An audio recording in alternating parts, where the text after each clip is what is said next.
Hello? Jesus. Hold on. Hold on, I have 71 messages in the goober chat. Hold on. We need more whimsy. Whimsy stream.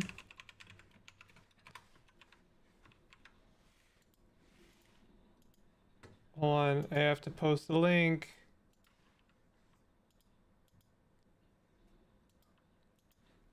Hello? Whimsy stream. Oh. Bing bong streaming. Yo, let's go. Hype crew. Hype crew. Oh my god. Yo, let's play some Corgi space. Let's play some Corgi space. You know what? Steam is becoming more and more like a social platform. Hey Sock. Like a social media platform, and I'm not crazy about that. I'm not crazy about the endeavor to make Steam a social media platform. Like, I don't want to see evidence of other human beings, for fuck's sakes, honestly. Please stop.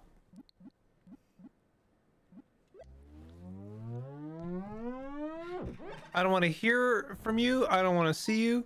I don't want to be perceived. I don't want you to see me. I don't want you to hear from me.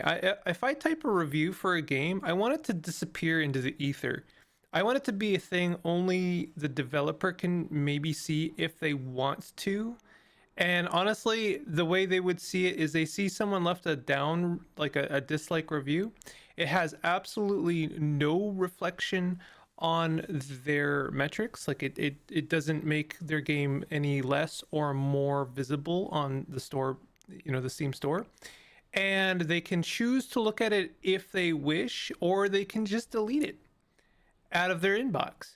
And that's it. They're done. Like, that's it. That's as far as we get with human interaction on the Steam store. And there's no community page.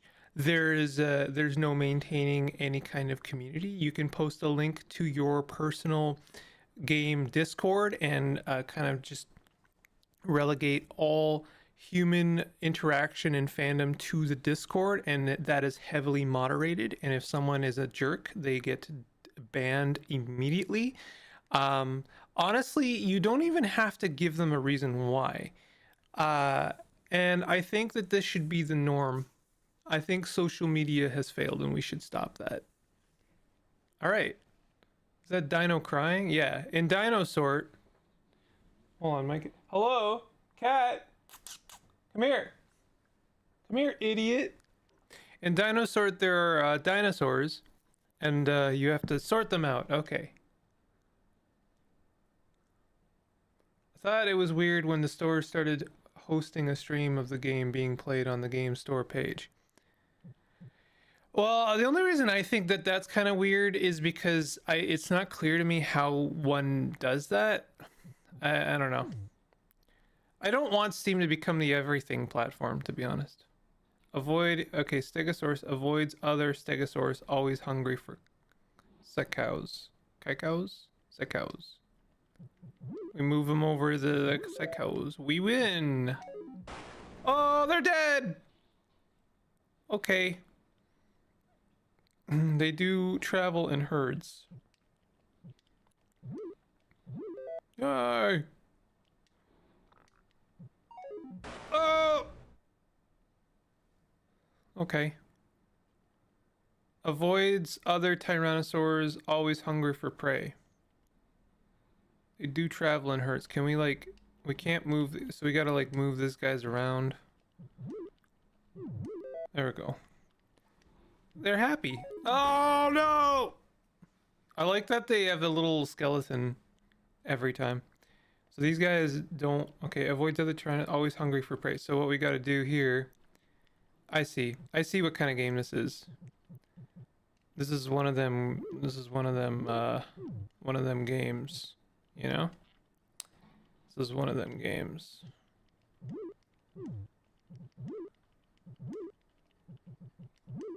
All right. I like this. This is fine. This is an absolutely fine game. Always hungry for prey. Uses psychids? How do you pronounce that? I'm struggling with the font type there a little bit.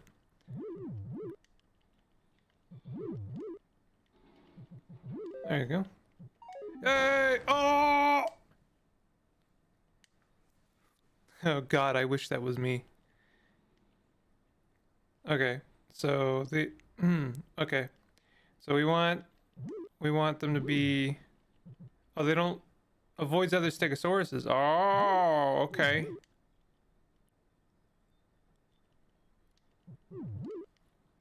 I think it's a D. Looks like slightly different. Okay.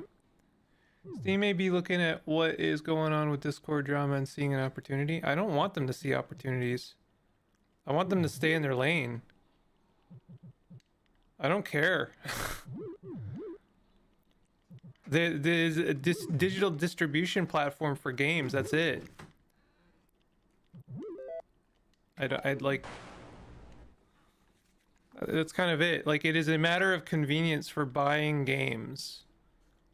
And I would like all part of that portion to be made as convenient as possible for both the dev and the consumer. I know those are diametrically opposed viewpoints because the dev is also the sort of venture capitalist trying to make a product, and the consumer is the person buying said product, and so therefore you have kind of competing viewpoints from that perspective. So you know, it's not an easy problem to solve, but they got the money and the means. They can solve it. They can solve it without making people miserable. So that's how I look at that. Had a chat since the beginning, though. I think that's a mistake.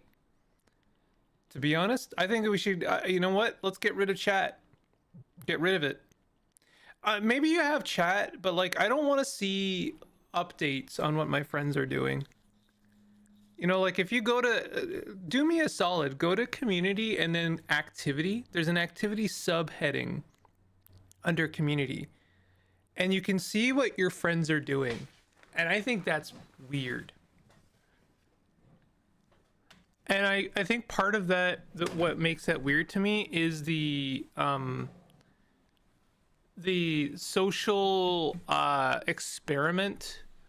I'm gonna say this: social experiment of achievements. Bear with me here. I think that the here's something I like to do, and you can tell me if you've ever done anything like this. Travels in herds. Okay, we gotta get them. This is getting complicated. If you've ever played a game on Steam and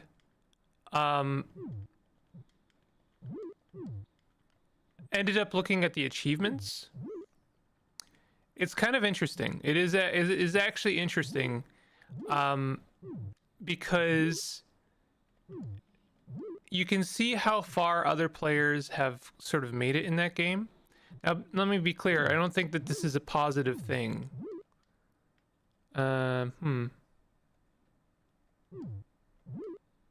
Okay. So we need this other guy to go somewhere else. I don't think it's a positive thing. I think it's very interesting for me. Like, I like seeing those kind of metrics, but I don't think I should be able to see those kind of metrics. But you can, like, see, for instance, how many people who own a game have opened that game up. You know? And I find that to be a little bit strange.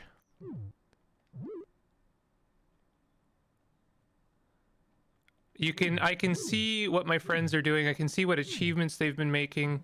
I can see what games they're buying. I can see what they've added to their friends, their wish list. I can see all kinds of things, and I look too. It's extremely addictive to look at that, and I don't think that that's a good thing.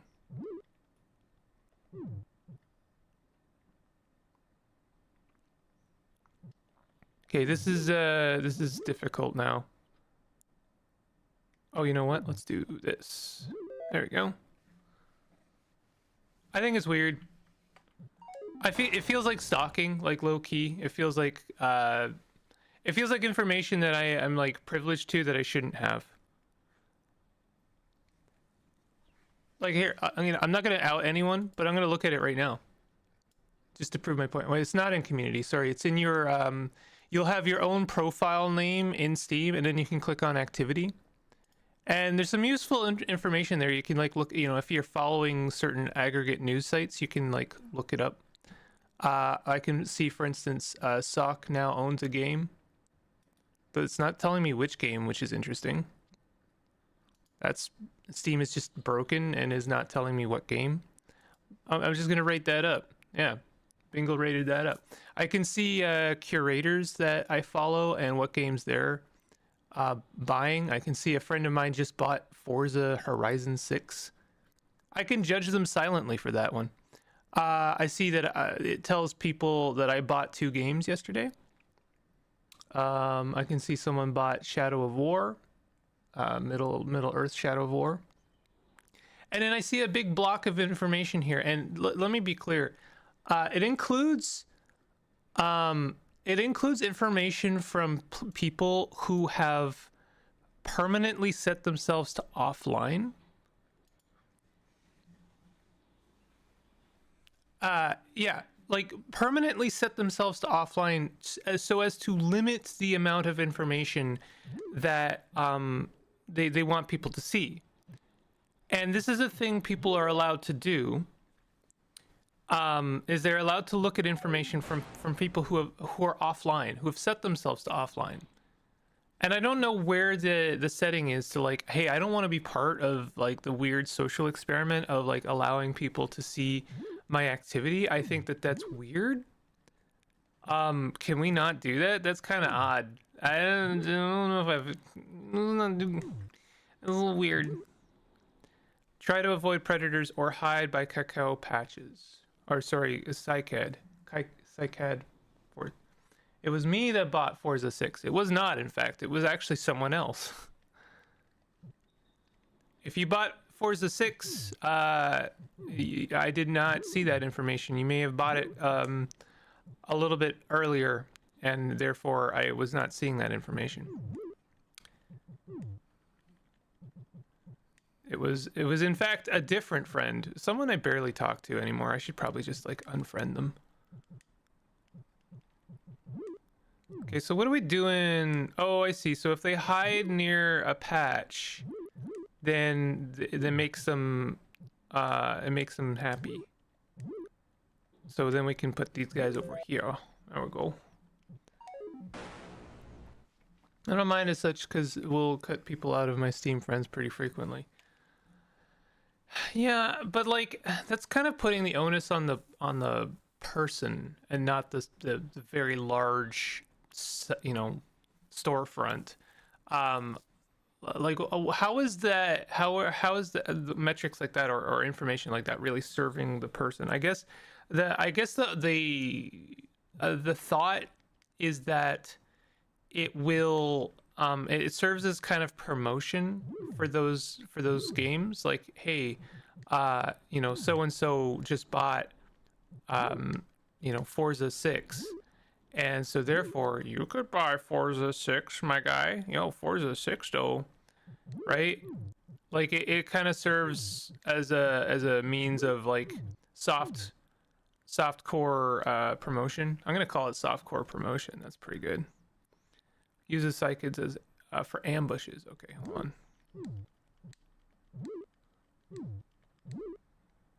Try to avoid predators. Oh, I see, you're a predator. Okay, so we do that. So the problem here is that, okay, Stegosaurus does not mind Tyrannosaurus. This is good to know. However, the problem is that I need this guy to be near, always hungry for prey. What if, can we do that? No, we can't do that. He has to be near the Stegosaurus. Velociraptor has to be near the Stegosaurus, and that means we are in a situation like this where we gotta. Oh, okay, he's happy there. Weird. I guess the Velociraptor counts as prey under the right context. Feel a lot differently if I was getting 1,000 notifications, like say Instagram. For the record, I'm not saying it wrong. Just be a lot worse than the current state. Yeah, I don't use it can be worse as a metric though. It can always be better. I'm not coming at you at all, just so you know. Not coming at you. I just it's the you know, we could improve society somewhat situation, you know. So what's up with this? Always travel in herds. Okay. So we gotta congregate them, lads. Avoids other Stegosaurus. Okay. Always hungry for psychids. Okay, so we could do something like this. What if we did something like that, and then shove this guy over here, and then... Alright, and then this guy over here, and then... We're gonna do something like... Maybe like that. You have to opt out of that shit. Snapchat, for example, advertise your location. I've not to get up high up on my laurels or nothing, but I have never installed Snapchat. That platform has always seemed like sus as hell. I do not know why people use Snapchat. I'm sorry. I'm sorry to be judgy about it. I'm not judging you necessarily, but I don't know why people use Snapchat. But also to that end, I kind of don't know why people use WhatsApp. But you know, I'm not gonna be a shit about that one, because I get it. It's a, you know, I understand that one serves a purpose. Eggs are safest when no other dinos are around. Huh. Okay. So these guys want to be over there. And then like that. Okay. It was just an example. Yeah, fair enough. But like, again, I don't use it. It could be worse as a metric. I don't like that. It feels like an excuse. And not that you're giving an excuse or anything. It just feels like it can be used as an excuse to, like, you know, as a free excuse for companies to do weird things. I'm not going to give them any benefit of the doubt at this point, and that includes Steam at this point. I'm kind of over it. I'm over giving Steam the benefit of the doubt as well, to be honest. I think it should be held to a higher scruple. And I'm saying this, I'm actually, one of the reasons I'm like even thinking about this lately is because I'm afraid that Steam is getting semi-caught with their hand in the AI cookie jar. Yep. We're gonna go down this fucking road again. I hate it so goddamn much. Shit. Some actual garbage. But yeah, they're potentially rolling out some stupid Steam GPT for the sake of, like, how should I put it? For the sake of anti-cheat. It's amazing to me how often anti-cheat becomes just a means to abuse people, like consumers. I hate to put it as in terms of consumers, but in terms of consumers, it's amazing to me how often that is, like, the case. It seems so very frequent that, well, you know, well, and look, don't get me wrong. I just want to be, I want to be very clear about this. I empathize slightly in that regard, because I do think that people who cheat in games are, like, some of the worst. Like I don't know. I feel like multiplayer games in general on the last, I'll say in the last decade, I'm going to extend it to a decade, have been absolutely destroyed by cheaters. But I do think that cheaters, if I'm, let me like follow this thought out for a second, if you don't mind, if you don't mind tolerating my thought process here. I think cheaters are a symptom. I think cheaters are a symptom. I don't think that they are like a. I don't think they happen in a vacuum. I think that cheaters happen because we have basically sort of capitalized gamification and gamified capital. And what I mean by that is like every single game that comes out now, or at least every single multiplayer game, kind of gamifies achievement. It gamifies reward.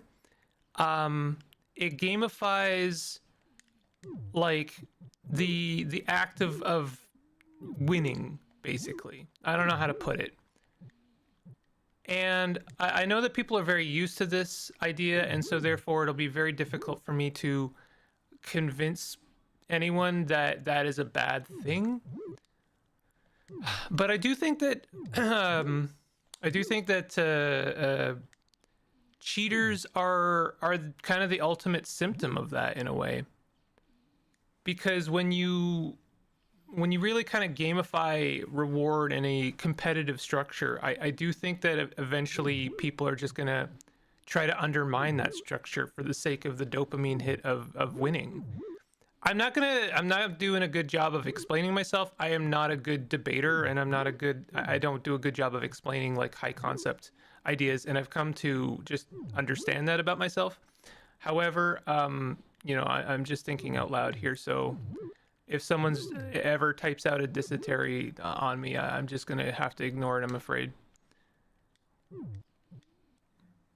Red Dead Online is basically unplayable because of cheaters. Yeah, no, I know that very well. And I know that you were playing Red Dead very recently, and I experienced exactly the same thing you did.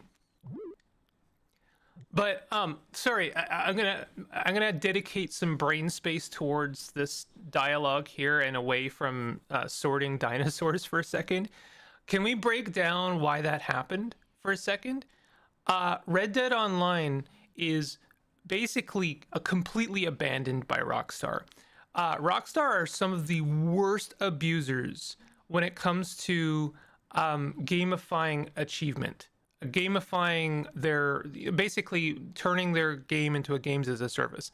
Grand Theft Auto 5 has a lot of support, but it also is like almost a mobile game in terms of how much it abuses your time.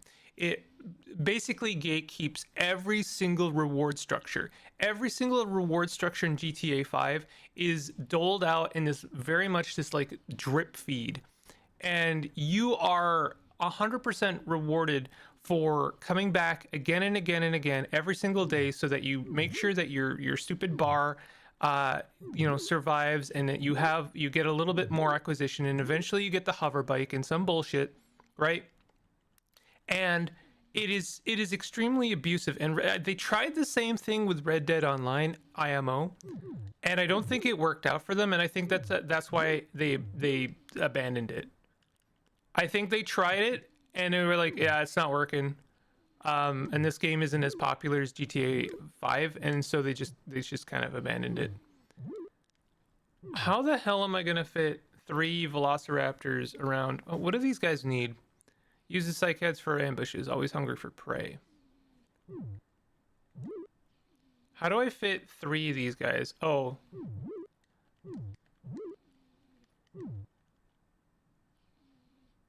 Hungry for prey. So a Tyrannosaurus counts as prey? That's weird.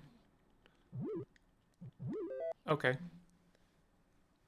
I had to get a lobby manager and create my own instance to play. Yeah, that's the only way to play Red Dead Online, is to basically get a mod and make a private server, because Rockstar will never allow you to actually make a private server. And if you get caught with mods, then you are going to be seen as a cheater, and then you will probably be banned. And the only reason people are not being banned is because the They don't care about Red Dead Online at all.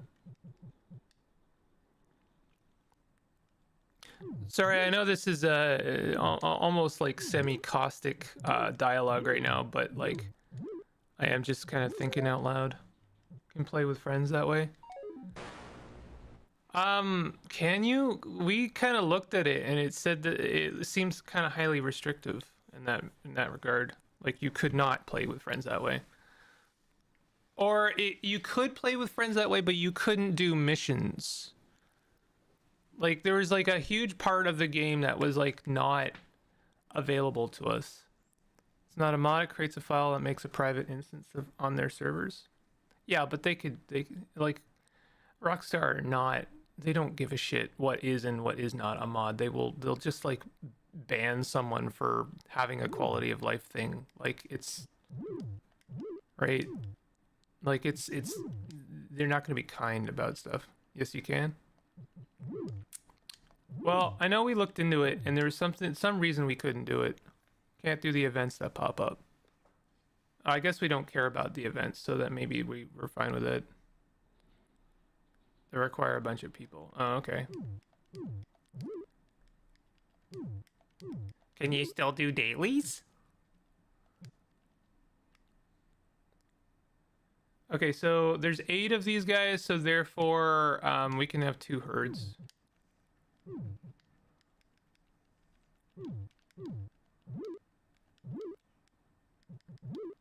Oh, 3 of them counts as a herd, huh? Interesting. So that means we could have... No, we can only have 2. You can 100% do the missions and dailies, yes. Alright. Well, might re-look into it. I'm kind of over it, to be honest. But I might look into it.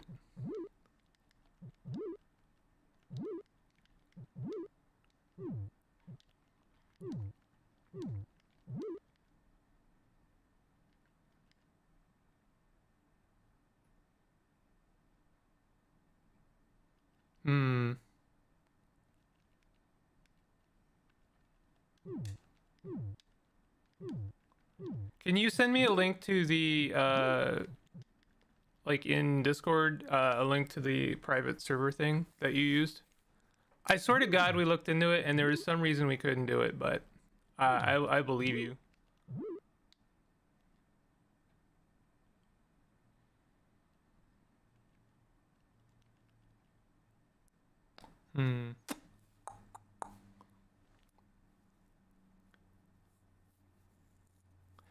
Either way, I mean, like, I don't think what I'm saying is necessarily untrue.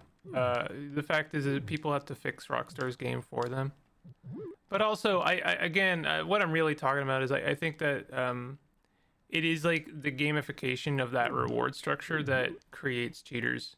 And I don't think there's any going back, by the way. I've seen games come out that have no reward structure at all. Like, no reward structure at all. And there are still cheaters. And I think that basically it's like, you know, we can't put the genie back in the bottle at this point. Like, I think we're just stuck with this unfortunate thing that has been created and there's not really much we can do about it.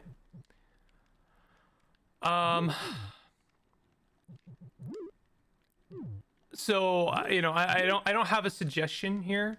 I do not have, I don't have a solution.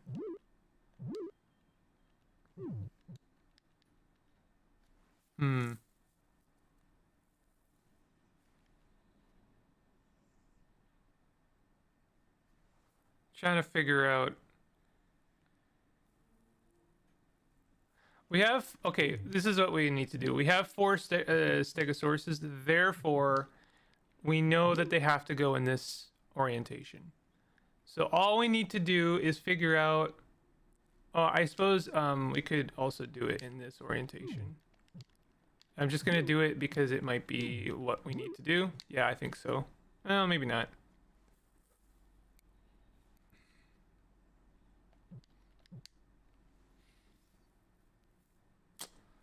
We know that this is the sort of intended path. Okay, so I think no. Hmm. Sent. Thank you. Okay, this is what I think. I think we fit in 4 of these guys here and 4 of these guys over here. And then we go like that. And I'm gonna have to. This is a mess.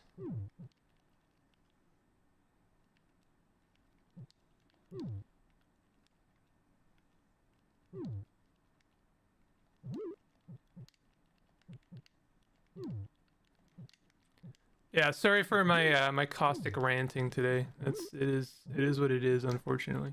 There you go.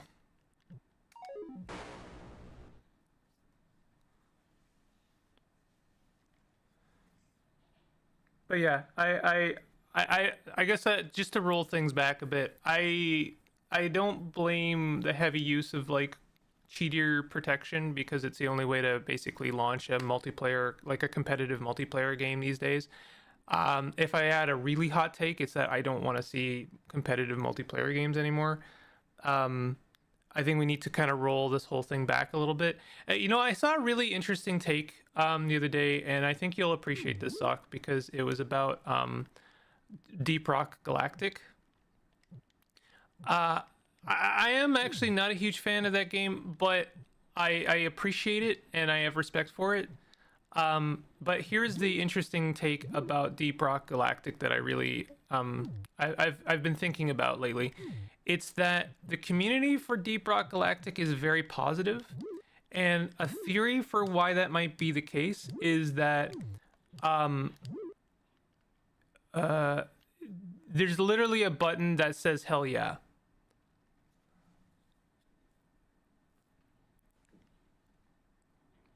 There's a button that says hell yeah, and that that kind of like works to reinforce a more positive community than a game that gives people a button that says I hate you, please die, you know? And I think that's a really interesting idea. I've like my experience with Deep Rock Galactic is my own. I'm just not a huge kind of fan of the actual gameplay, but again, I respect it. It's fine. It's a totally fine game. It's just not for me. But I will say I have overwhelmingly experienced that the game has a very almost like aggressively positive community. It is extremely positive. It is extremely helpful, and people are very like very ready to show you how to play that game, and you know, not for the sake of like optimization. They are ready to show you that the game is good, and they, you know, like how to be a positive kind of like role in that game, and I think that that is interesting. Always hungry for prey. Okay, I need to like mix these guys a little bit.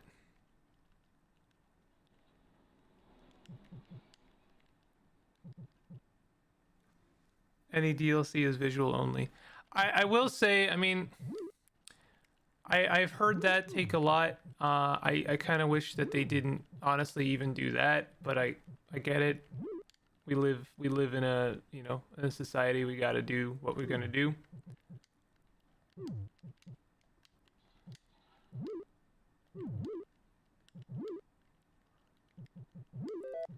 I'm kind of impressed with my ability to sort dinosaurs as I talk about some of these concepts. They have free battle passes every couple of months. Yeah, again, they're great. I appreciate the devs working for, and you know, working on Deep Rock Galactic, and I appreciate them. The game's just not for me. But it is interesting to me. Like, I guess compare an interesting point of comparison, I think, would be something like Helldivers. Now, I haven't played Helldivers, and I don't think I will. One of the reasons I will not play Helldivers is because it has some pretty egregious cheater protection, like anti-cheat protection. And this goes back to what I was talking about earlier, which is that, like, unfortunately, I don't think there's any going back, because we're gonna have anti-cheat protection that just, like, I don't know, has to kind of be a bit more aggressive, because we now have people who want to cheat at cooperative video games for some reason. Like, why? I don't know why we're doing that, but okay. Okay, I think I see. I don't know if I see what needs to be done here.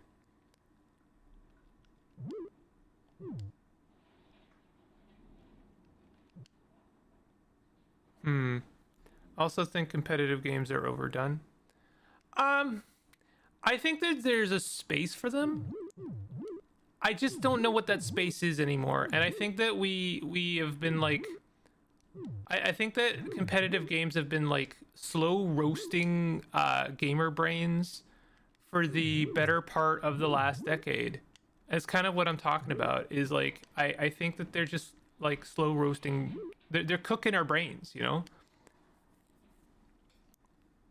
I think that they're cooking our brains, and you know, so you end up in a situation where, like, people are cheating at cooperative games because they have been literally trained to think that way, to think that, like, you know, I have to get the zappy points, I have to get, you know, I have to be on the scoreboard, I have to get the trinkets. The reward structure is so deep baked into your brain, into your, like, you've had your dopamine button smashed so many times that now you've literally been trained to think that way. And so in order to just kind of like you know, undercut the grind, like, quotation marks, the grind, aka the game, it's no longer about the gameplay anymore. It's no longer about anything but the reward structure. You're left with very little, and I think that is just like how people think now, and like, that's, to be clear, I think that they are victims in a way of these structures. Okay, so this is going to be an interesting challenge, because these guys do not actually want to be prey. I blame participation medals. Participation medals, that's an interesting take. I don't know. I don't know if I can get on board with that one, I'm afraid.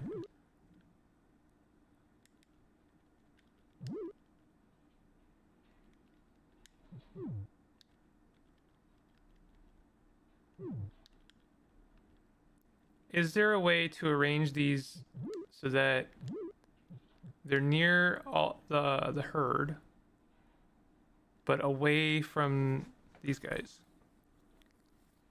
I think we have to have the brachiosauruses sort of in the center, because then maybe not, actually. Okay, what if we did the brachiosauruses in a different arrangement, like something like this?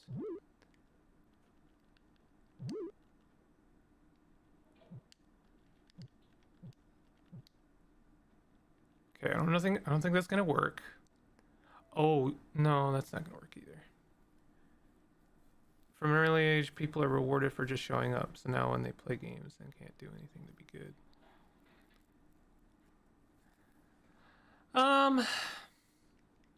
I don't think I blame that as much as I blame other reward structures.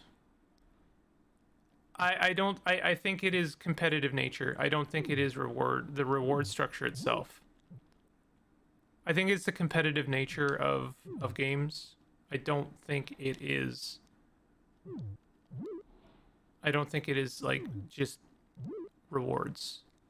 Like, you think about the incentives for certain reward, like on some certain reward structures, you know, like the earliest example I can think of, but I'm sure there's even earlier examples than this, was Battlefield 2, when you were rewarded gameplay changing weapons for your score.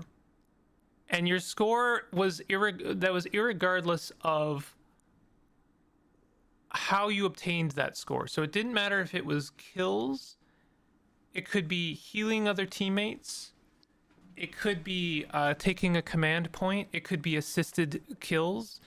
It was like any number of things, right? And the thing, okay, we're very close here. The thing that unfortunately undermined the whole thing was that like the reward structure became the focus for some people, and I remember way back when this happened, there were people recording videos of themselves in a sort of a private lobby. Then there were like three of them, right? Three players would, like, one person would kill a player on the other team, and then they had another player on the same team healing that player back to full life. And they were getting the points by doing this. The one guy was getting the point from killing the teammate, and then the other player was getting points from healing the teammate. And so they were just kind of like ratcheting this up. They were doing it over and over and over and over again so that they could get the points, and then they could rank up, and then they would eventually get, the weapons. And I think that very like microcosm is kind of what I'm talking about, is they were willing to undermine the entire game to earn those points, because it was no longer about the game, it was about the points, and they just wanted to unlock all the weapons. And just to be clear, some of the weapons that you unlocked were just straight up better. They were just like better. They were good enough that they were worth like really kind of making an effort for. And I think that's kind of like what I'm talking about. And like, if you could, instead of going through the gymnastics of killing your teammate and then resurrecting them and then bringing them back and whatever, and then killing them again, and then you have to swap over so that another person is getting rewarded as well.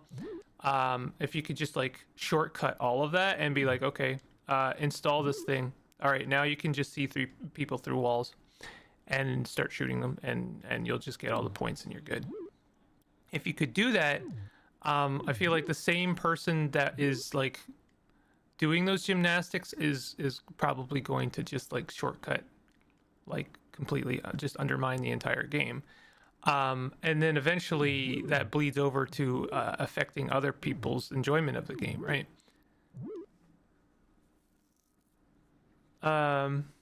We played a puzzle game a few months ago, and it had something crazy like 1,500 achievements. She was getting notifications every couple of seconds. She stopped playing because it was just way overwhelming. Hey, Shireen. We're having a heavy discussion about reward structures in games, and it's probably engaging for me and Sock, and disengaging for maybe other people. I just want to be cognizant of that, but like, whatever. Also, I'm sorting dinosaurs right now, and I'm not doing a very good job about it at this very moment.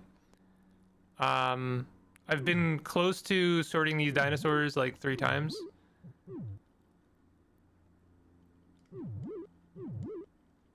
I would love to do something like this, but unfortunately the Tyrannosauruses can't just like all eat the Brachiosaurus, right? They need to be separated.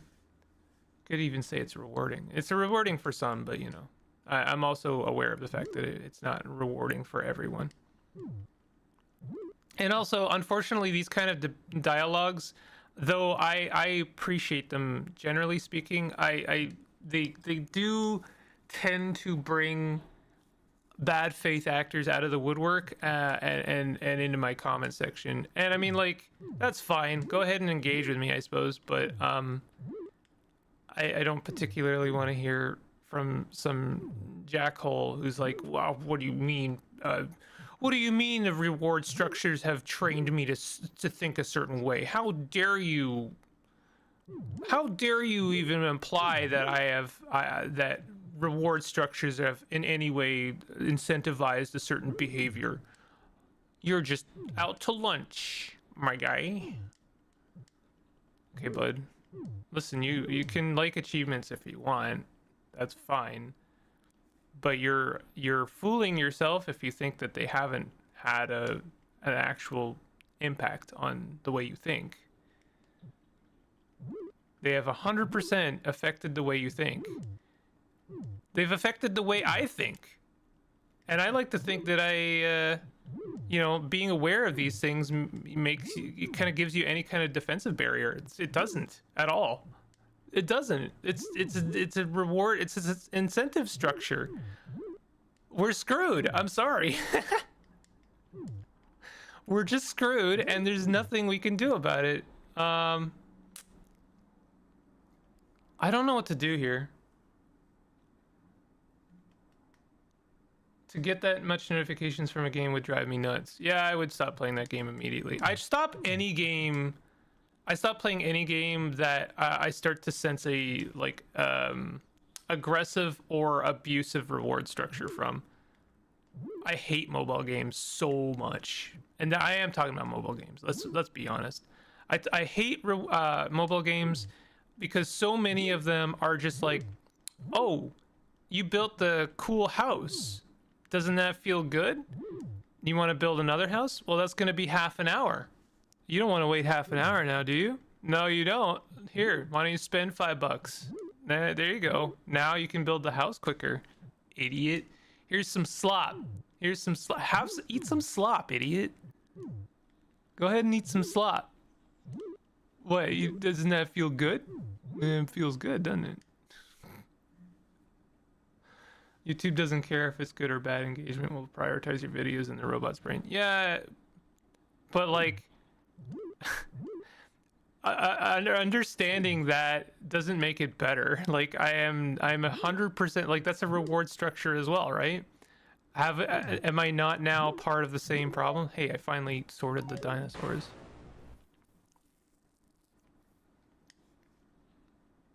YouTube has its own incentive structures, both for the viewer and the maker and the creator, and it's a mess. It's a nightmare. I hate it. Right now they're trying to like spoon feed me AI bullshit. I'm not kidding. They're like, hey bud, you want to make a funny thumbnail that says, oh man, I spent 100 days in caves of Cud and all I got was this weird t-shirt. Do you want that? You want to do that, bud? Why don't you want to do that? Please do that, bud. And I'm like, fuck. Stop it. I spent 150 days in Caves of Cud, and now I died. And I feel bad. I spent 150 days playing a video game, and I was taught how to mash my dopamine button raw. Oh, thank God.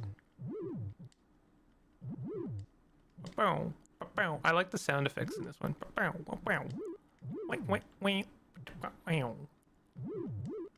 This one seems a little trivial. I'll be honest here. Like, what's... Wow. There's no ethical consumption? Yeah, there's no ethical consumption. You can do your best, though. That rule really deserves an amendment. There's no ethical consumption under capitalism, but you can try. You can try. Like, please try. Please try.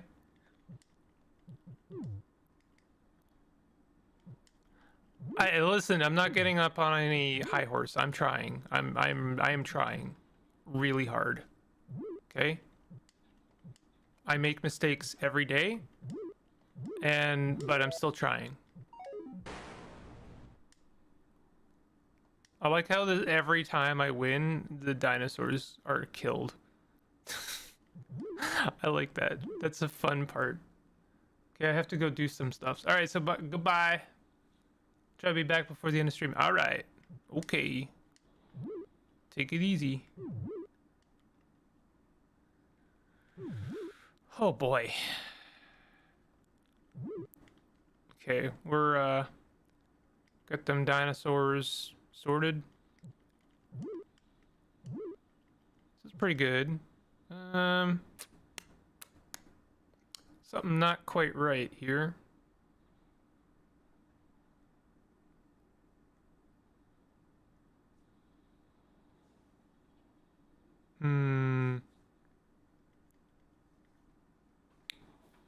So obviously there are major limitations to space here because the Tyrannosauruses need to be separated.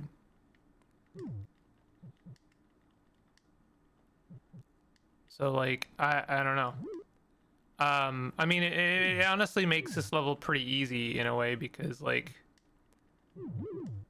I know that the Tyrannosauruses have to be in a certain orientation. However, we got a problem here, bud. I would like to just like I just want to try this way.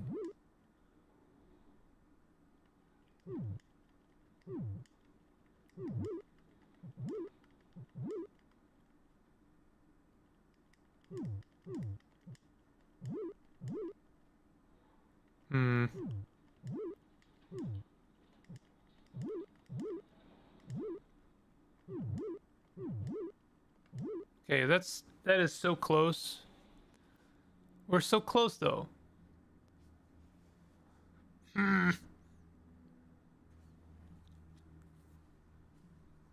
Oh, I think I see it.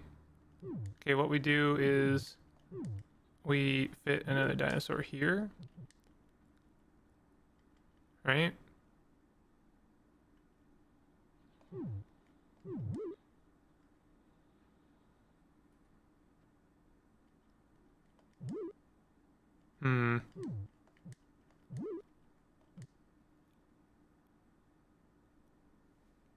It made so much sense in my head.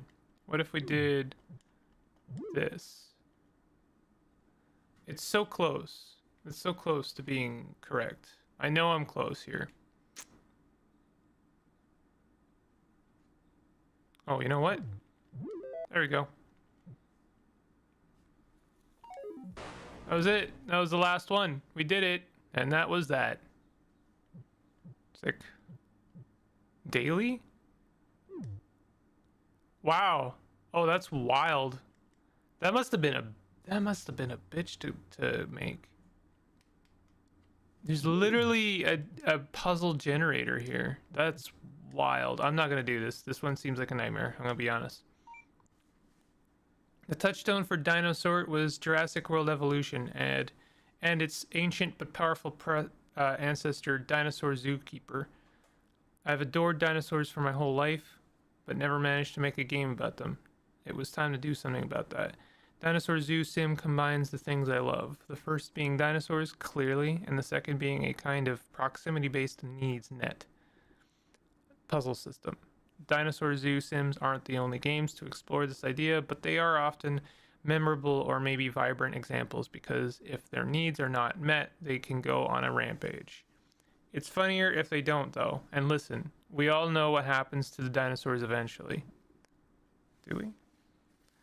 My cat, listen, bud. I like how these games are very consistently beaten in an hour. We're seeing the light at the end of the tunnel for Corgi Space. It's coming to a close in maybe 5 more streams. Wild. Oh, I didn't mean to do that. Ah, oh, shoot. Okay, we're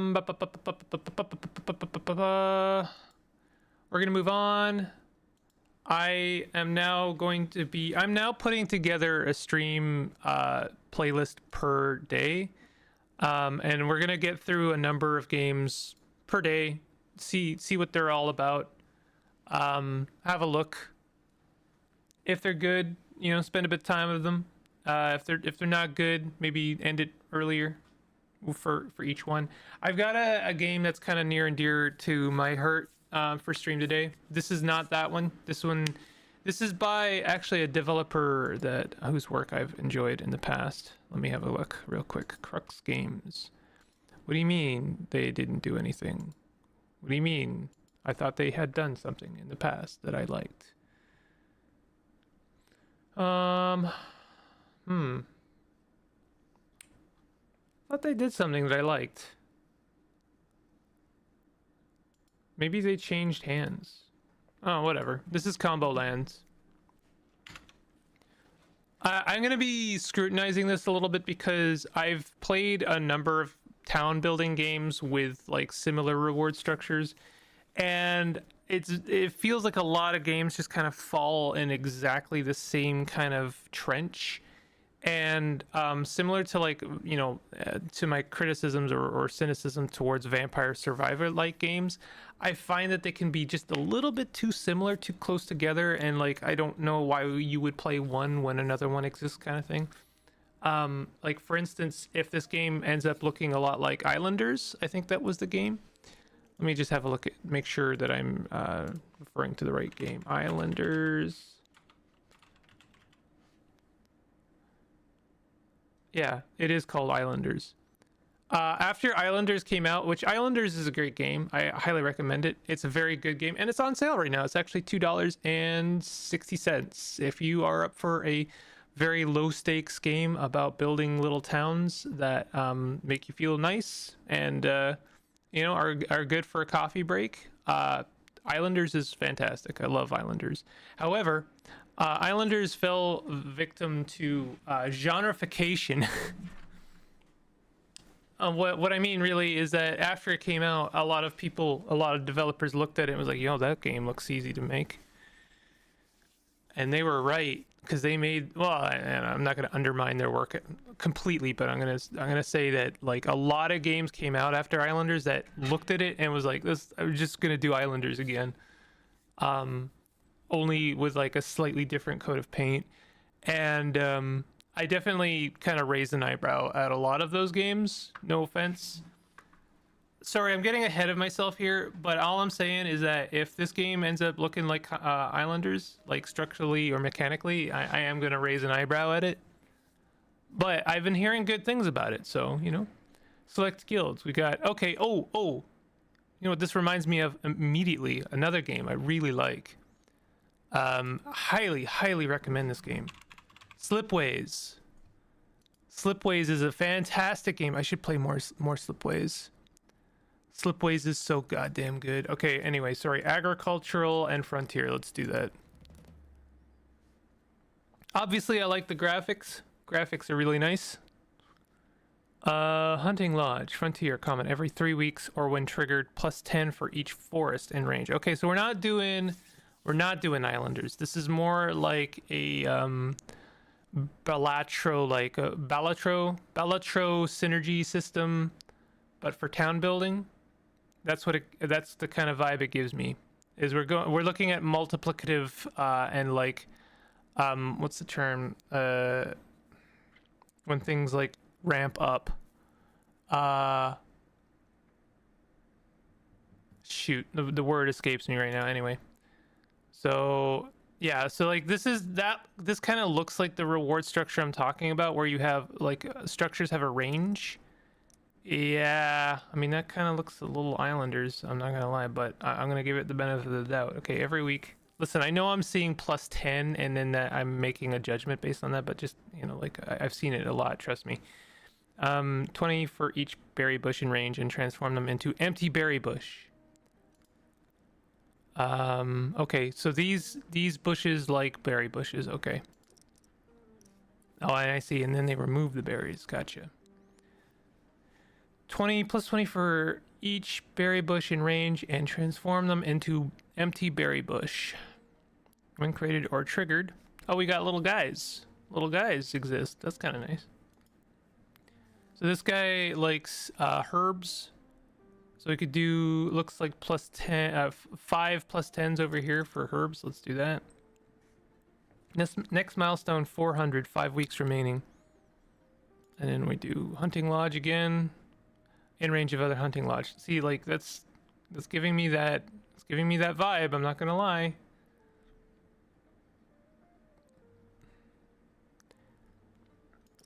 And the reason I'm being like kind of extra critical about this game, specifically on that, is because I heard from like a few people like, oh, this one's really good.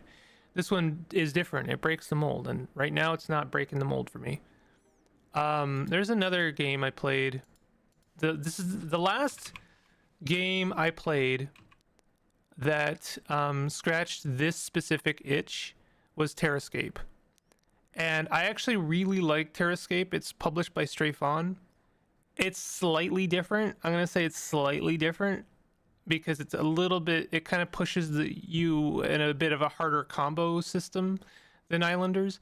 But it's basically like Islanders with a little bit of extra bells and whistles. I'll be real. But like, it is. I'm gonna stop judging this game before I finish like the basics here. Every 5 weeks or when triggered, +10 for each flower in range. I mean, make no mistake, this kind of game is fine. I like this kind of game. I'm just saying that, you know, I'm hoping that it's a bit more original than what I'm seeing. Hey, Andrino, how you doing? Vampire Crawl was released. Any plans on covering it? No, honestly. I'm so burnt out on deck builders. I just have zero desire to play it. And on that one specifically, I have like an extra kind of grief with because it's Vampire Survivors, and I've just like, I can't look at that game in the same way anymore.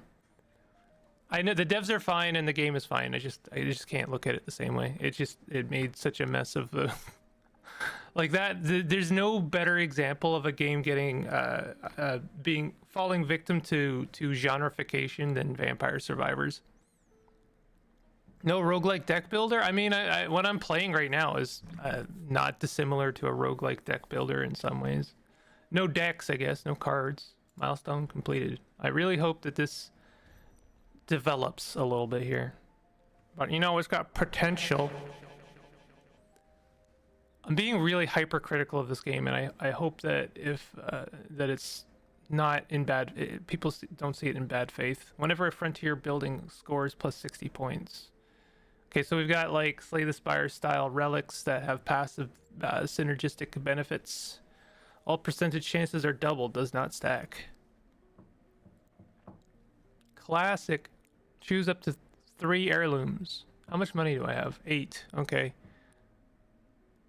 Does not stack. Well, I don't know. This costs 7 gold, so I'm going to assume it's good.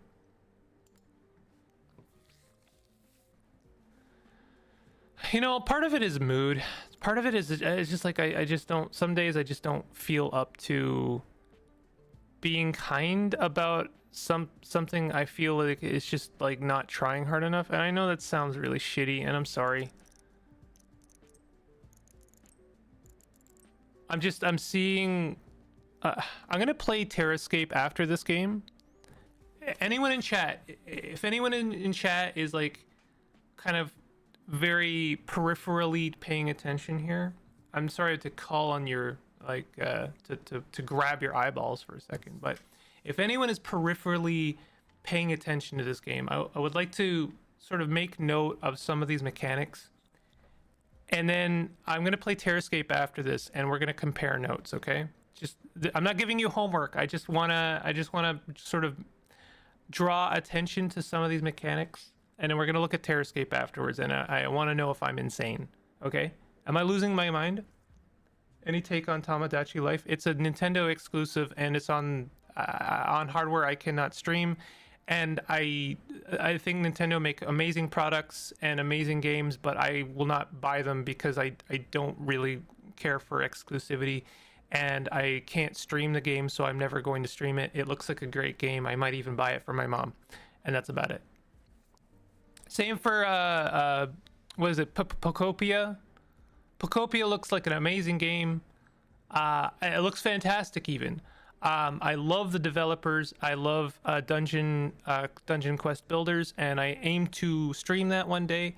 And Pocopia looks fantastic. I wish I could play it on PC. I'm not buying a Switch 2. The end. The end. I hate that. I hate that part. I hate that Nintendo makes amazing games, asterisk. I have to buy a Nintendo Switch 2 for a game that could absolutely 100% run on my PC. I am sick to death of that. Go away. Go away. That makes my blood boil a little bit. Would love to cover that game, would love to play it, would love to stream it, would love to play it for 180 hours. Can't. Nintendo Switch 2, please. Go away. When created or triggered, plus 30 for each empty adjacent ground and 100% chance to gain a ranch blueprint. I wonder if I lose points later when I build something close to this. Well. Okay, so we're getting... listen. The thing that I am really scrutinizing here for this game is it has sort of synergistic bonuses for playing certain buildings adjacent to each other, and I understand that is such a vague thing, but specifically the score bonuses for basically adjacency rules. It's a tile placement game with like a little bit of extra frills and bonuses and stuff, and by no mistake, like make no mistake, in a vacuum this game is fine. I actually think this is fine.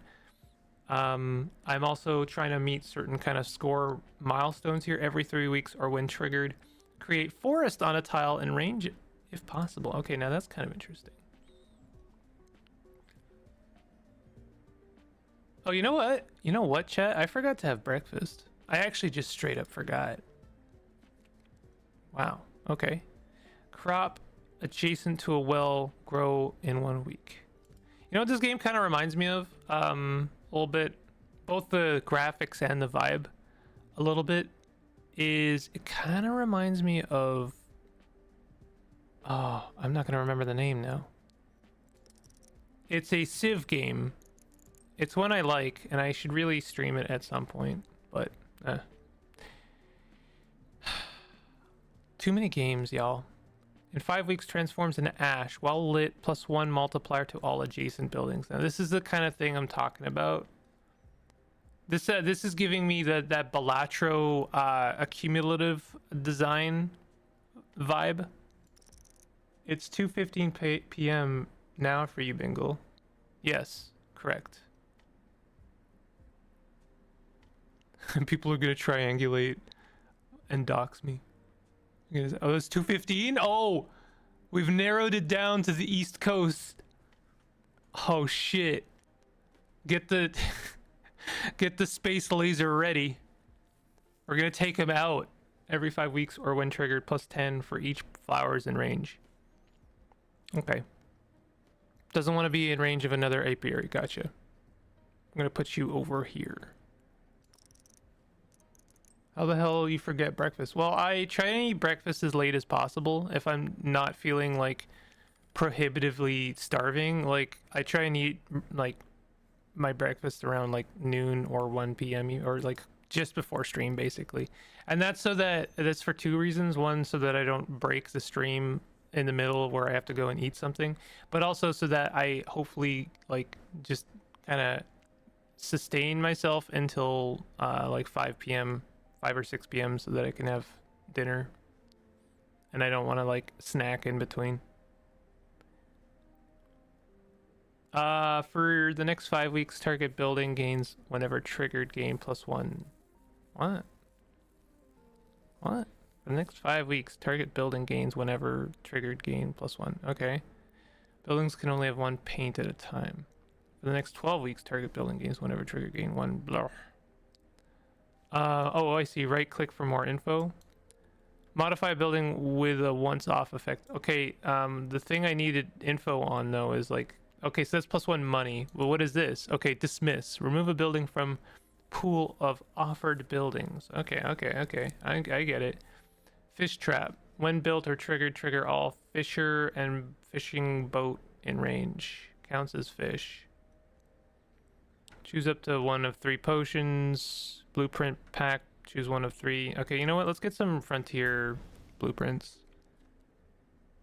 God damn. I promise you that my diet is sounds like very restrictive, and that's because it is, but also it gets a lot easier once you like kind of like cut down to that. And also part of my meal is like mass. I forget what it's called, like a mass diet, where like the stuff I'm eating is like very high mass but low calorie. It sounds bad, but honestly, I do not feel punished. I don't feel that punished on this diet, which is nice. Every 3 weeks of when triggered plus 80 and remove a forest in range. Okay. I like that. We're gonna do. Oh, okay. I don't have that yet. Any tile inside an enclosed area of wall gains +3 multiplier. Oof, that's gonna be really hard to. Oh, I get 5 of them. Okay.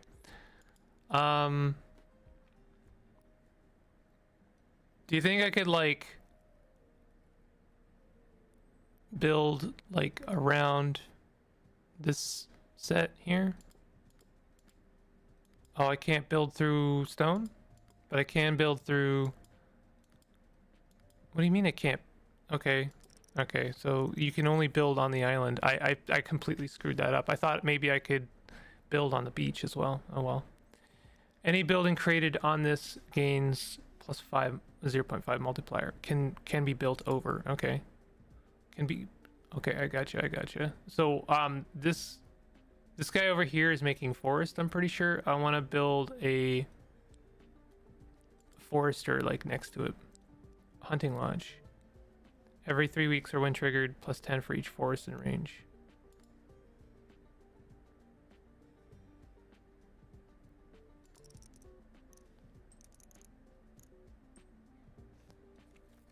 Wheat field. Grows, transforms in 3 weeks when grown, +1 gold. Create forest on it. Okay, so we wanna create in range of another forester. Okay, so we can't do multiple foresters in range of each other. All right, but we can do that.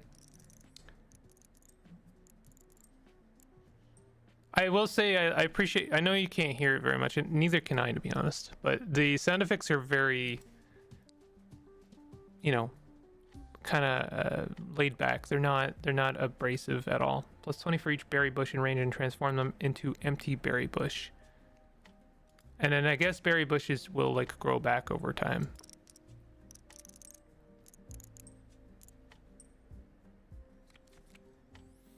Every 3 weeks, when triggered, +10 for each forest in range.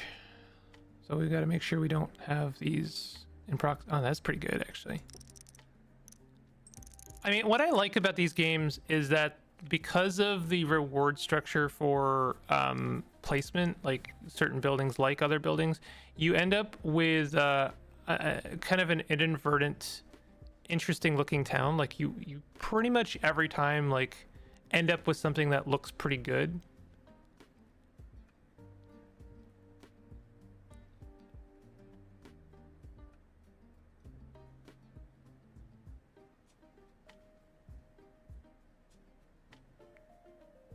I wish I could place this right here, but there's an apiary in the way. So I guess I'm going to place it like right here. Looks like I'm going very heavy forestry over here. Herbs. All adjacent. Okay, so we want something like this, I think.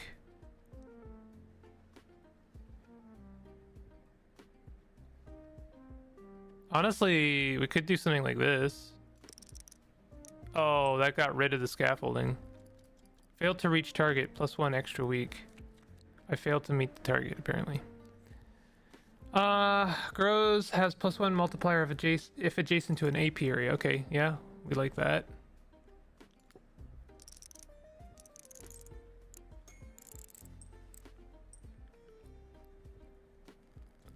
Uh-oh. Am I like 100% failing? Herbalist. I feel like I don't have enough stuff. When created or triggered, +30 for each empty adjacent ground, and 100% chance to gain a ranch blueprint.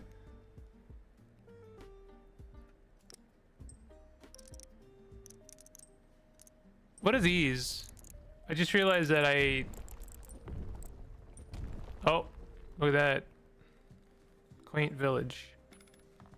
Milestone completed. +2 rerolls.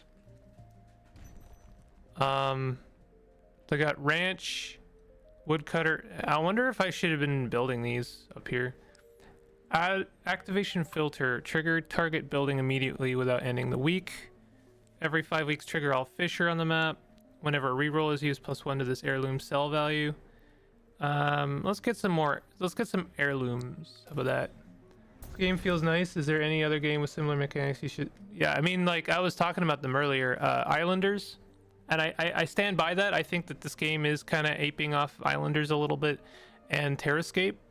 I was gonna play Terrascape afterwards just to like kind of show it off, and I might just do that anyway. I don't want to like cut this short necessarily, but I do want to show off, I guess, what I'm talking about in terms of like genreification. When a building is created, there's a 50% chance to create a duplicate of it on an adjacent tile. On the last week of a milestone, all buildings have +1 malt. Buildings created without being adjacent to any other building or nature gain +1 malt. Oh, let's take the magic mirror. That sounds good. I do like this game. I guess I'm just saying, like, I feel like it feels a bit similar to me. So wait a minute, can I build these yet? Oh, I can use these. Every 5 weeks or when triggered, +30 for each husbandry in range. But that is a ranch, right? So what about this one? Every 3 weeks or when triggered, +80 and remove forest in range. Okay, so that's what I've been wanting over here. And that doesn't cost my turn, by the way. So I have 2 ranches. And I can also re-roll my current set of stuff. Reduces the cooldown of adjacent buildings by 1. Interesting. So let's put that here, and that'll actually improve how often my forestries give me forest. Grows, transforms in when grown, +1 gold. Any tile adjacent to a railway is considered adjacent to all connected railway. Does not connect diagonally. Interesting. Okay. Oh gosh, okay. I kind of want to try that.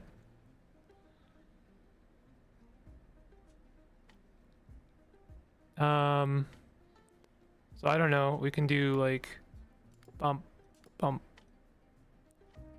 bump. Oh, and it also built a bunch of mirror railways. Interesting.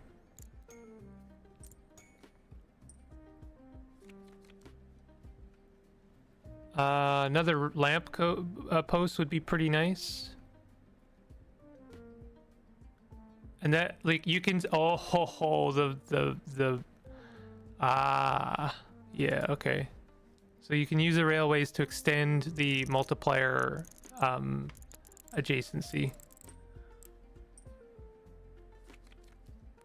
I might want to like build some more wall. Although another apiary would be kind of nice. Although I think I have too many apiaries.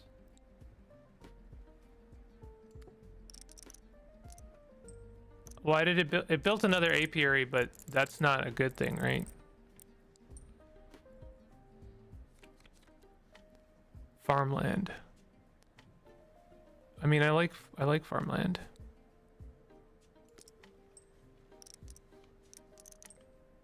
So some of these buildings are like an instantaneous effect, and then some of them are like every week they produce a certain amount.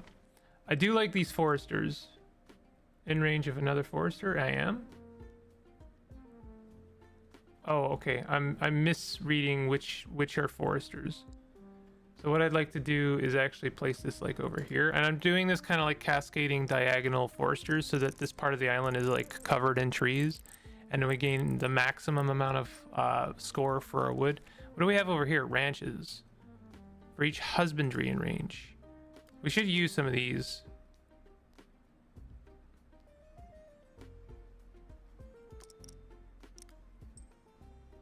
And I'm gonna, they don't want to be in range of each other, but you can kind of set them up like this. That mirror is actually gonna end up costing me, isn't it? Scarecrow. For every 5 weeks or when triggered, +30 for each farm in range.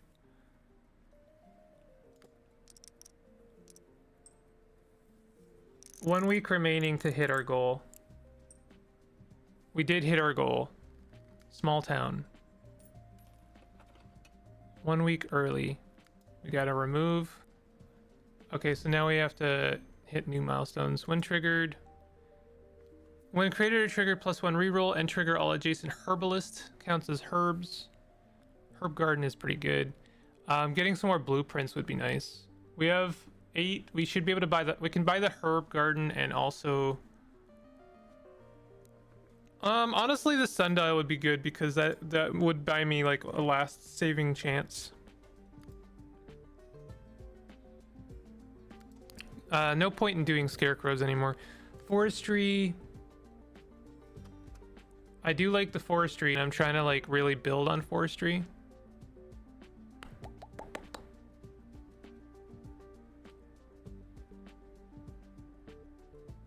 Hey Andrino, if you're still in chat, do you know what happened to the Soulstone guys?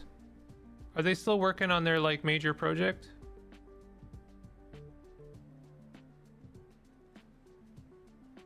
Soul Sesto is on your radar? Plan on giving it a try? I actually did give it a try, and I don't think it's for me. I know a lot of people have been really recommending that, and I think it's actually fine. It's a totally fine game. I just I really tried to like it, and I just don't think I like it, to be honest. Where is this forester that's talking about?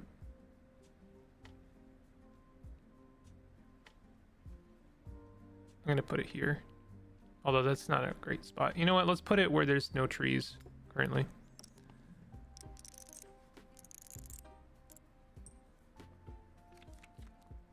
Got another forester. Let's do some more herb gardens. How about that?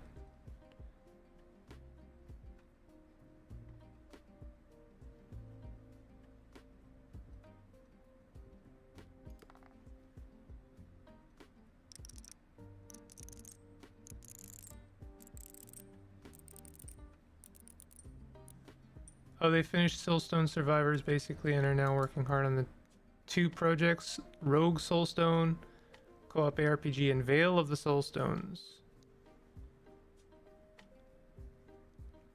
Let me have a look. Do they have Steam store pages yet? Rogue Soulstone. Okay, that does have a So this looks closer to the original project I saw from them. Is it based on that, or is it that? This kind of looks exactly like the first game I saw from them before Soulstone Survivors was a thing. Oh, I did see Veil of the Soulstones, actually. Yeah, this game actually looks really good. I am actually interested in Veil of the Soulstones. I think that looks like a really cool game. It's the original project.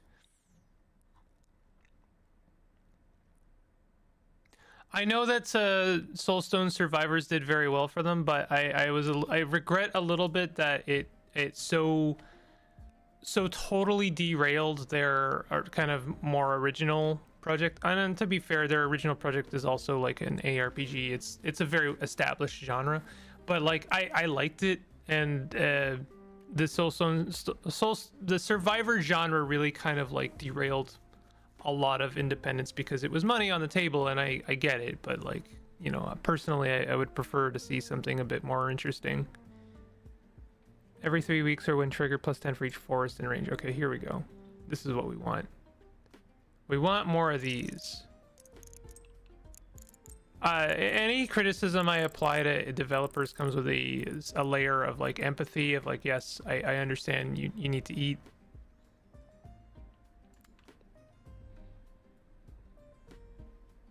However, here are my desires, you know. I think I'm gonna do one more week of this, and then I want to show off Terrascape for a second, because Terrascape also has a DLC coming out, I think. Is that out yet? I think it is out yet. I might even have a code for it. Let me just have a look at it and see if I have a code for Terrascape DLC. Let me just look it up. Terrascape. Ancient Egypt. Yep. They did in fact give me a code. I might have even I mean, like, I'm good friends with Frey. Straw Frey. Stray Fawn. I don't know why I said Straw Frey. Yeah, it was more lucrative, and I think they did the right call, but I still want the ARPG way more. When adjacent to crop grows or when triggered, plus 20 for each farm. Ooh. Ooh. We love it. I mean, like, please make note of the fact that despite my criticisms of unoriginality for this game, I'm still playing it. So, like, is that valid? I do think it's well done. I do think this is a well-made game. Ooh, campfire. Campfire next to the windmill might be, like, amazing. But then again, campfire next to the railway. Yeah. Farmland. We want more farmland. Near the windmill specifically. We have one more week remaining. I might be able to hit that deadline. Oh, we're 50 short. When created, removes all adjacent non-infrastructure buildings cannot be removed. Interesting. I don't think I want that. This next to an apiary.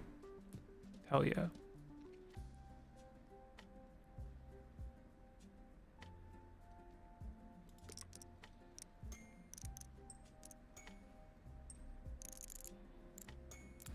Did that count as adjacent, or am I an idiot?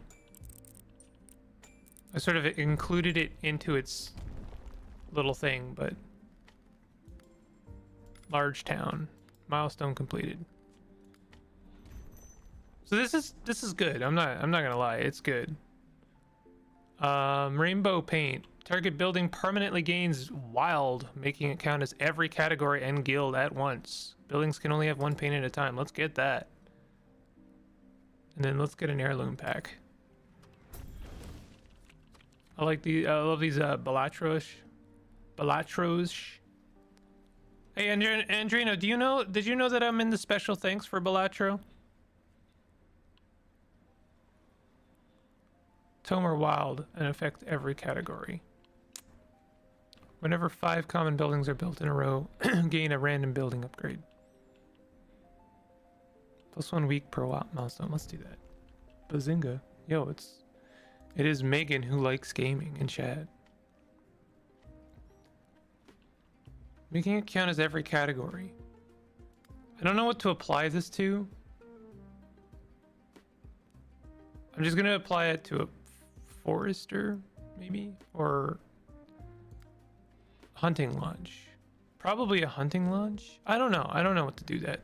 Apply that to yet.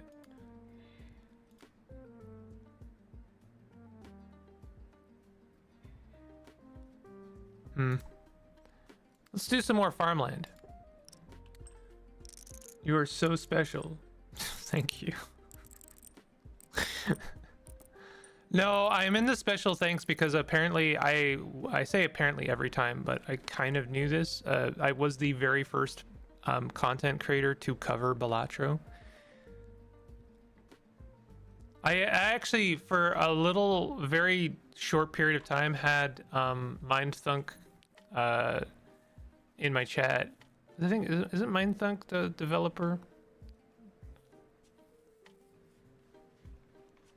Oh well, that's one of those things you like when you're like 90 and in an old home, you know, like and you're just decrepit. You're like, I'm in the special thanks for Balatro. I was a content creator one time. Yep. And then I died. What? No, what? Yep. I'm dead now. Sorry.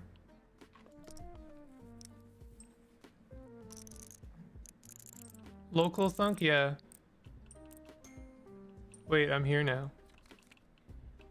You're two different people now. When nature is created adjacent or when triggered, plus 1 reroll. I'm not using the rerolls, so I'm not gonna do that. Back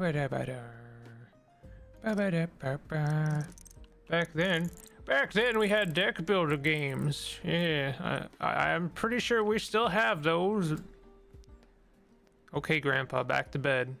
Oh, okay.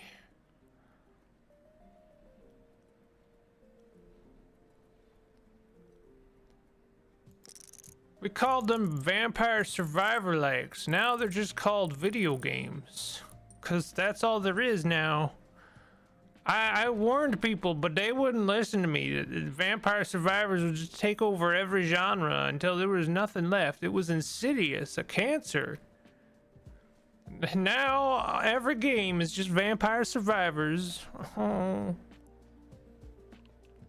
Buildings adjacent to a town bell get +1 range. Ooh. Doopy doopy doopy doo. I do like the music in this game.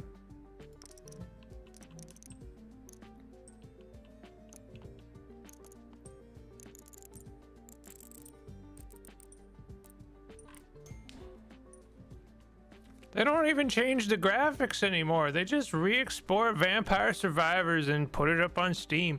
And people buy it. I don't get it. Why are they buying Vampire Survivors again? It's literally the same game. What are they doing? The kids today... Okay, Grandpa. No, don't do that to me. I'm telling you, buy a different video game. I know it makes money, but you can't keep selling the same game over and over. Okay, Grandpa. Gosh dang it.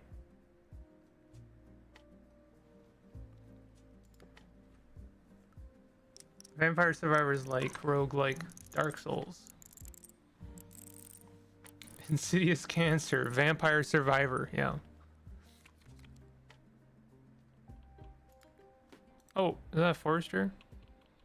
I think we've got enough Foresters. Let's do some more Wheat Ranch.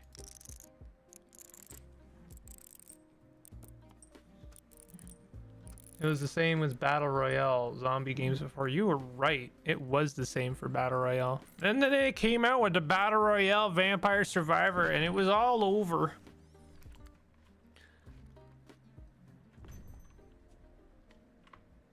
When created or triggered, +30 for each adjacent ground.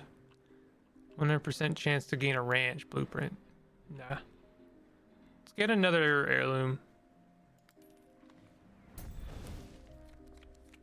Old rod, emerald. Whenever an agricultural building scores +60. Oh yeah, hell yeah. Frontier buildings have 0.5 multiplier. Gain a copy of a random sorted consumable. Whenever building is removed, gain a blueprint of it. Kind of like this frontier tome. Heirloom slots full. Oh, fudge. Let's get rid of this. Let's get rid of the hourglass. Vampire versus Zombies versus Vampire Watchtower. When created or triggered, +10 for each nature in range. Oh my god. Oh my god. It's a miracle. Oh, +1.55. Oh, the numbers becoming the big numbers.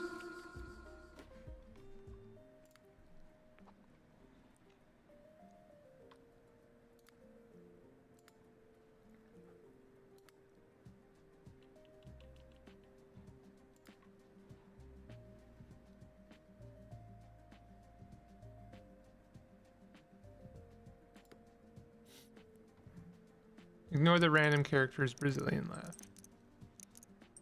Vibe coded, most of them, by the way. Seen a spike of idle games? Yes, I have also noticed this spike. I do find that to be a little bit concerning. Oh, I didn't mean to do that. Ah! It said left to place 2. I just wanted to see what this thing was, or like if this is weekly or something. God damn it, that sucks. Yeah, I am not a huge fan of the idolification, the idle genre. I do like the incremental genre. I think that can be fun, but it's also subject to the same kind of criticisms. Is like, is this bringing anything to the table, or are you just like, is this just a game that takes longer, like with extra steps? I think these buildings suck. I think they are not doing anything for me. Oh, we got the berry picker. We got the rainbow paint. +1 range.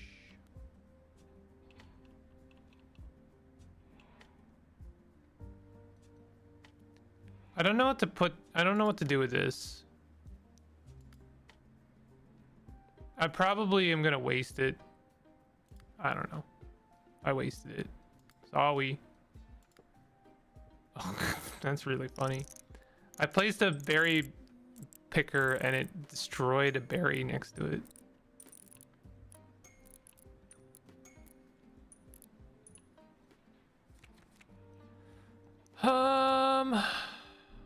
Man, I've been really placing these farmlands wrong, huh?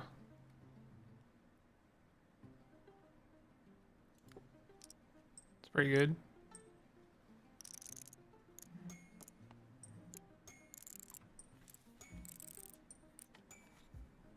Yeah, I mean, this has got the Balatro thing going on where you get this multiplicative, like, ascending, ramping kind of stuff.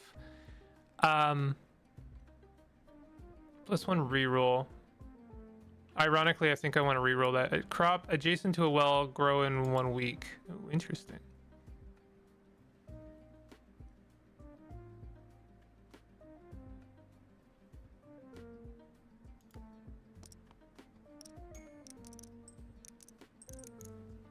I think we're gonna meet our demand right now. Yep. Big city. Wish Age of Empires was like this. Not into real-time strategy. Try Against the Storm. That game's perfect for that because like you build a city, it takes you like an hour or two, and then you're done, and then you can just move on. The next 5 agricultural buildings have no placement restrictions. Ooh, no heirloom slots. Fudge. Add a council vote for the druid benefiting nature and sacred. Yeah, let's do that. I don't know what that means, but you know, let's do that. Let's get some agriculture. I'm big on my agriculture, you know. Let's get some wheat field. Consumable slots are full. I don't think I need any more ranches. Let's sell some ranches. Can I please sell a ranch? Thank you. Potions. I don't really have any potions. Oh, building upgrades. I don't think I've gotten any of these. Oh, never mind. I totally have. But now my slots are full. What do you mean ghost paint? Permanently modify target building's affected category to one of your choice. You may only select the new category that exists on the map. Buildings can only have one paint at a time. I think the rainbow one would have been better. I think I was a silly person for doing that, actually. Isn't Against the Storm real time? It's not a real-time strategy. No, it's a town builder. You can pause at any time, so you're not like actually rushed.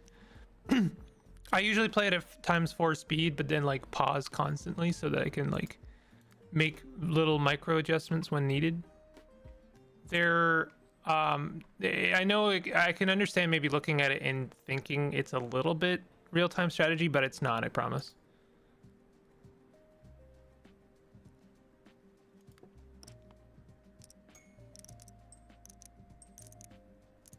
$10,000, huh? I don't know if we're gonna make that. I guess if we get like 2,000 every round, but I don't think I'm getting that either. Oh, it's still going. It's still going. That's not bad. Let's put some scaffolding up. Like, I don't know. Maybe over here?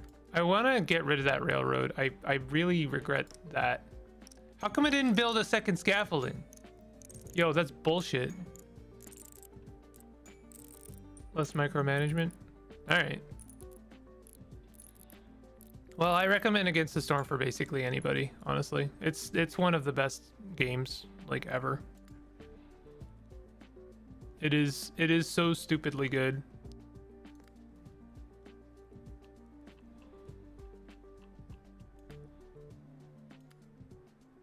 Where can can I put husbandry? Husbandry just seems to score nothing. Okay, this seems like a good place for husbandry. And we want to put down a wheat field, probably next to the well.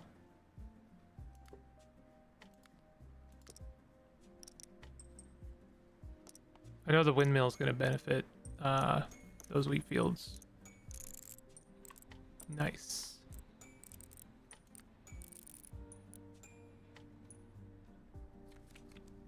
Almost halfway there. This counts as a farm, right? Yeah, it does.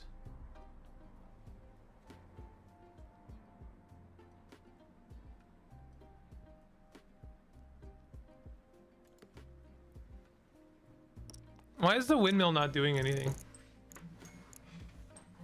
Or not the mirror. Why is the mirror not doing it? Oh, that was not a good week. Shaman, every 4 weeks or when triggered, plus 30 for each frontier in range. Ooh, ooh, ooh, yeah. That's almost 1,000 for one building.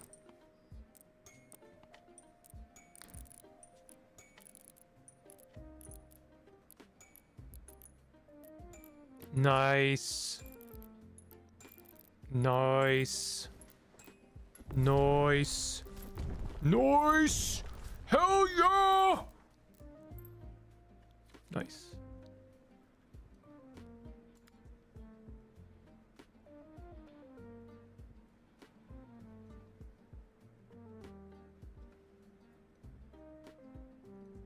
Let's do that. Lampposts are pretty good. I will say that this town looks bad. Like, it doesn't look good. It doesn't really kind of lean into the adjacency rules where, like, you try and follow the rules of the reward structures and you end up with a pretty looking town. It just doesn't seem to want to do that. Maybe that's on me. Maybe I haven't, like, done it properly, but it doesn't feel right.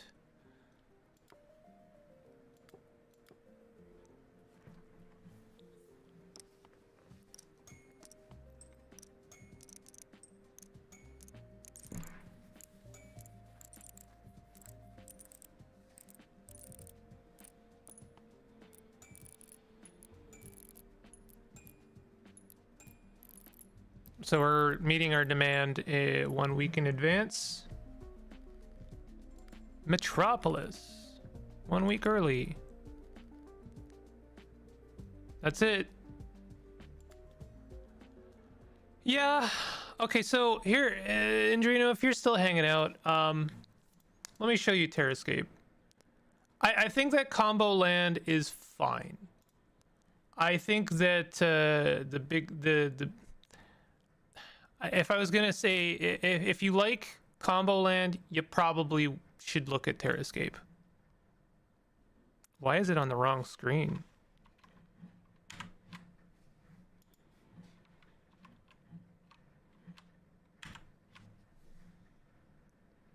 Let's take a look.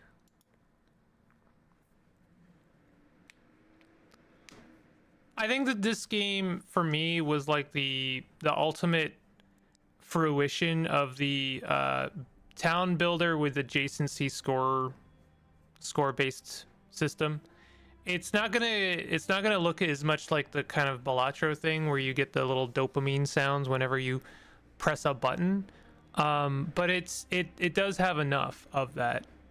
I wonder if okay, we do have the DLC. I'm just gonna go for the classic version and chase your high score, play without additional restrictions. Let's do that. I'm gonna do a small Terra, and I'm just doing this for the sake of like showing the game off. I'm not gonna be playing through a whole thing. If you wish to see further explanation about Terrascape's mechanics, you can always consult the game guide.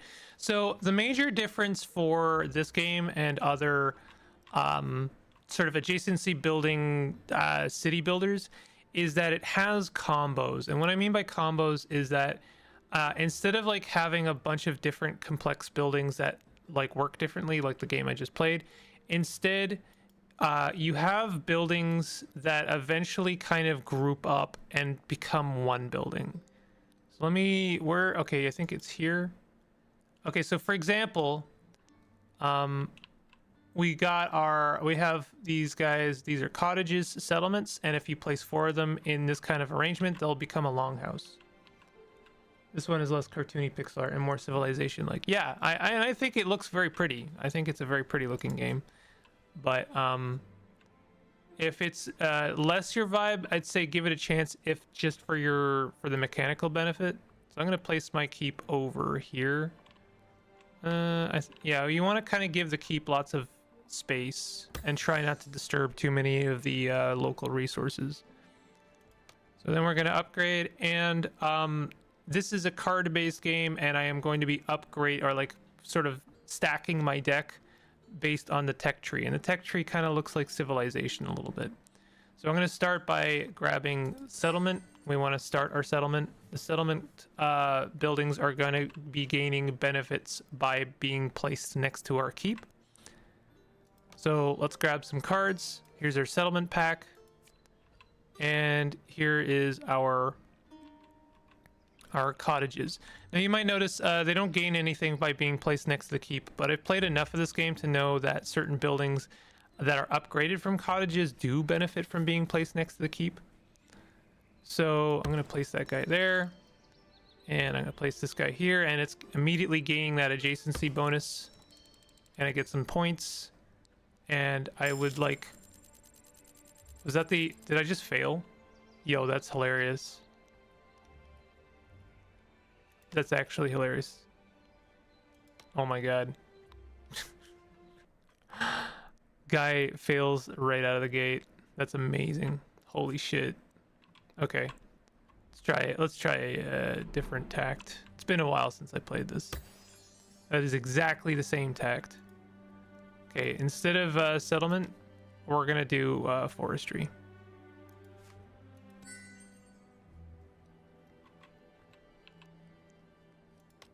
We didn't get enough points. Same idea, by the way, as the other game, is you need to be getting points to meet certain thresholds.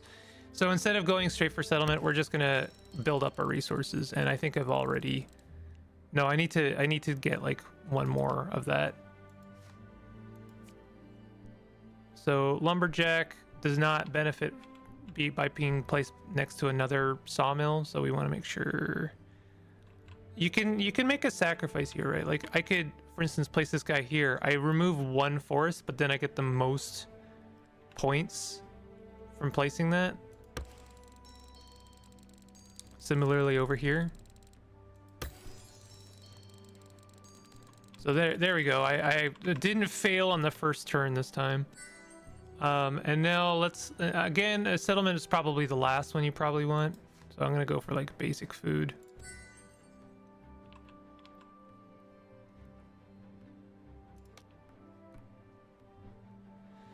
So we're making choices here. Let's go for basic food.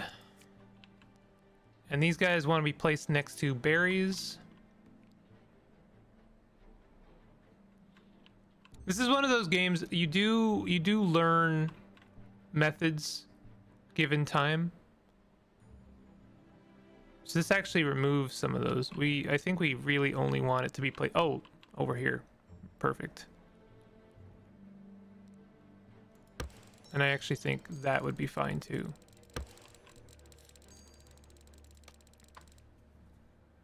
Thicket. Special card. I don't know about the thicket.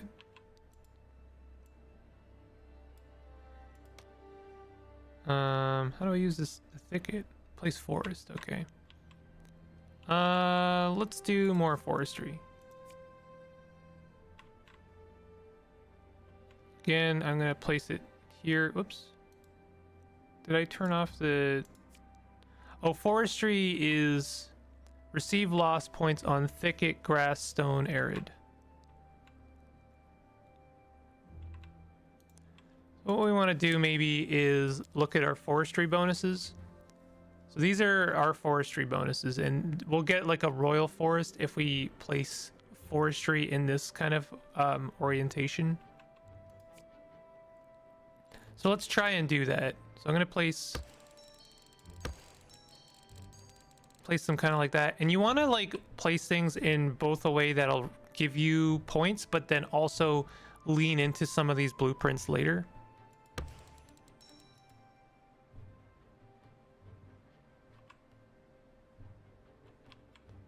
Trying to see where would thicket like to be. It seems to like it'll give me 25 flat bonus, but maybe we don't want to do that yet. Let's just get some more cards. I'm looking for another forestry. There we go. Perfect. So now if I place this guy here, it becomes a royal forest. Royal forest gives you like an immediate like grow a bunch of forest, but also the royal forest is gonna like give you extra benefits later down the line. Like for instance, the lumberjack gets an extra 20 points by being placed next to a royal forest. So like right here is pretty good. And we can also place forest. I should have placed the forest first, honestly.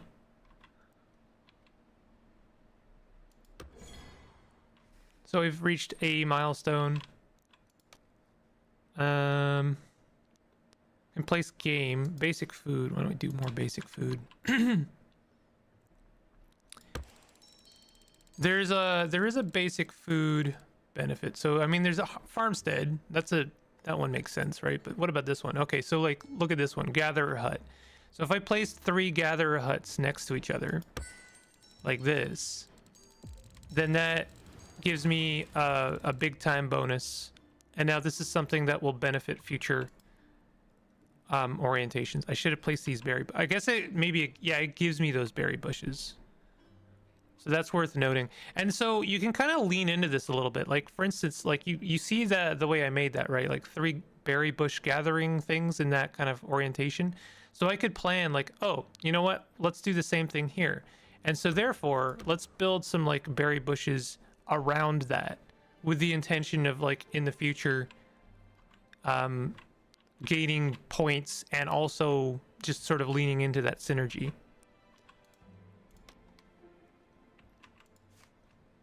In fact, we can even start doing that now. And look at this. This is even gaining bonuses from the other fruit farm. Hell yeah. So now we have like hunting cabin. Hunting cabin obviously likes animals. This is going to be something we want to kind of lean into before we place it. Although this is not a terrible spot. So I'm going to make a note of this spot later. For now, and then we're gonna try and get some place animals to make that a bit better. So we'll get some more forestry. Let's find a good place for forestry. So I'm gonna do here, here, here, and then I'll put another one here to build a bunch of forest. Not sure if it's because I'm not used to the game. It kind of has a bit of too much information.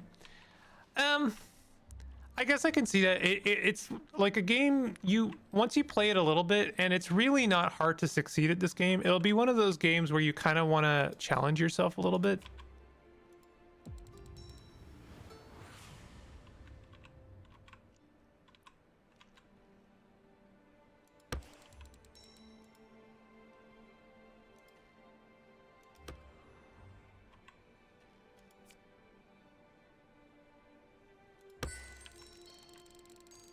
Like, again, because it rewards sort of synergistic, synergies of buildings being placed adjacent to each other, you do kind of end up, like, the map just kind of ends up sorting itself out a little bit. And so you end up with an actually nice-looking map in the end. IMO. Okay, sawmill. Receives lost points on thicket. Receives lost points from royal settlement, royal forest, lumberjack, forest, river, forester. Doesn't like sawmills. So this one doesn't want to be placed next to other sawmills, but it loves all of the other stuff that I've been playing. Similarly, lumberjacks. Lumberjacks are fine with sawmills, but they don't want to be placed next to each other. You can like hold out too, right? Like I have this lumberjack here. I don't have to play it. I could just hold out. get some more forestry cards, you know, like play these guys here. I've built out my royal forest. I know that's going to give me some more forest. Now I play my lumberjack and I get like the maximum points I can. I've even played it between 2 royal forests, so it's got like the most points. More about terraforming the spots instead of building the kingdom, right? Or depends on the game style. It really kind of depends on your play style. Like in fact, one thing I haven't done is taken more cards. So I've just been building up the nature of the area. So now I could take settlement. And my mistake in the reason I lost is because I went for settlement too quickly. You kind of have to have infrastructure first. So now that I have a bit of infrastructure, I can afford to play some of these cottage cards. So I'm going to play these guys next to each other. And they don't score for a lot of points. Oh, lower land, that's interesting. So I guess, for instance, I could lower this guy so that I don't have to worry about these cliff faces anymore. Let's get some more settlement. And I want to try and build a longhouse over here. And the reason I'm doing a longhouse here is because it will benefit all future cottages that I play. So now those settlements are actually scoring more points. Now, to be fair, this would all be scoring much more points if I had infrastructure a bit closer. And I just realized I screwed up my gatherer hut over here. That's fine. We'll do it anyway.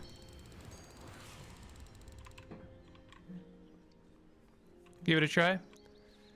Well, so here, let me, as long as I am shilling for this game a little bit. It's not a nice way of putting it. Oh, I meant to go to the main menu. Oops. Let's have a quick look, real quick, because I'm already spending more time on this than I meant to, but that's okay. The game just got a DLC, and I got a code for it. Let's have a look at the DLC. I'm gonna do a kingdom mode. We're gonna do a small Egypt Terra. It is procedurally generated also. I guess I didn't make much bones about that, but you know, it is all generated. So we got a whole bunch of new stuff going on here. So for the special main building, let's look at for a cozy spot to place on. Cozy. No place like home. Now find a suitable building site for your main building and confirm it by pressing left mouse button. Okay. Let's place it like here. Thoughts on Terra Nil? Terra Nil's great. I wanted to play Terra Nil. I wanted to play more Terra Nil. It's a good game. It's just a genuinely good game.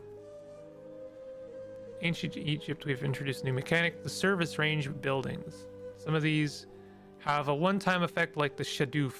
Others, like the Well of the Farmhand Camp, have ongoing effects, but they all change the biomes surrounding them in their respective ranges. So we've got a Shadoof. Changes desert to oasis, veld to oasis in a range of 1. So when placing in the desert, we are creating oasis. And it looks like if we place it in an oasis, we also score some points. By the way, you can hover over a building to see its service range. Got it. 2 different buildings often don't affect each other equally, so this order in which you place them can be very important. You should also consider the different reaches of buildings in your strategy. Got it. Every deck draw has a certain cost. Oh, interesting. That's new. Which will increase with every new draw. The number within the draw button shows exactly how many points this draw will cost. If you can't draw any more decks and don't have any buildings left, the game ends. That is a little bit different from how it used to work. So I have 35 budget or points or gold, however way you want to put it. Right now, do we have a trader? Oh, that's interesting. We got a whole bunch of new mechanics. I'm assuming when we score points, we get more of that budget. Yeah. So now I have some more points I can draw from. Looks like I only have Shadoof available. What is this? Monuments.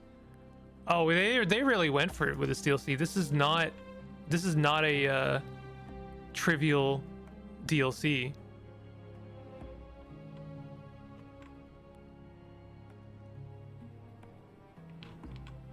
I'm gonna continue to build on these little oases to gain the maximum amount of oasis.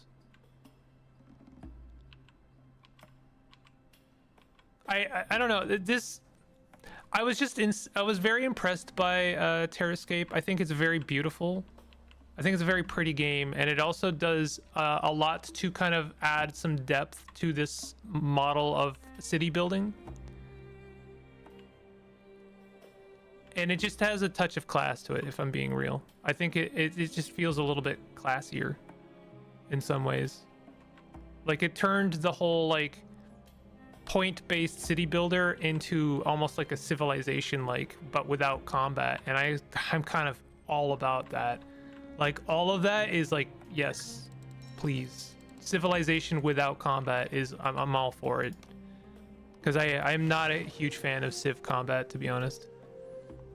The Nile will flood the alluvial zones regularly and thus destroy all buildings except merged buildings in them. I see. Thus, new buildings can be placed on that same tile again. The counter around the deck draw button shows you the tides of the Nile, with the blue area indicating the flooded rounds. Interesting. Okay, so we don't want to place necessarily near the river, is what I'm getting from that. This worker camp turns desert into veld in a range of 2. Receives points from oasis and veld. Receives losses points from camel. So it looks like it likes camel. It likes camel. We love camel. And it also wants to be on oasis. Gotcha. Okay. So if we placed it like here, then we would get like quite a bit of points. We got our first obelisk upgrade. That's the same as like our kingdom upgrade. Oh, there's another camel over there. So we could place like right there. So now, when this progress bar has been filled, you can upgrade your main building. You can fill the bar by earning points. Upgrading rewards you with additional deck slots and a new deck to unlock. You can also see the... Yeah, so this is the same. Okay, this is not quite the same. When upgrading your main building, you can choose a new deck to unlock. Which decks you choose depend on your current level and the decks you've unlocked before. Now choose a deck that you want to unlock. Okay, let's... Okay, stop saying you're done and then hitting me with more tutelage. We know nothing about any of these, so this is kind of a experiment and see what you like. Is there a way to lose in this game? Yes. Eventually you build out such that you run out of room, and that's why hitting these like blueprint structures is very good. Because it makes the most of a very small amount of space, and you can't really sustain the point requirements to hit the later milestones, so you just kind of like fill the map up and then try and score as much as possible, and that's how the game ends. Now I will say, just to save this for a second and hit the menu, that this game, in order to kind of combat that like petering out quality of city building, which it does also have, let's be real, it has campaigns. So I was actually playing through the scenarios, which are quite fun, and they introduce like little tiny extra mechanics in each new thing. So I got about as far as I was playing the medieval campaign, because that's all that was available at that time.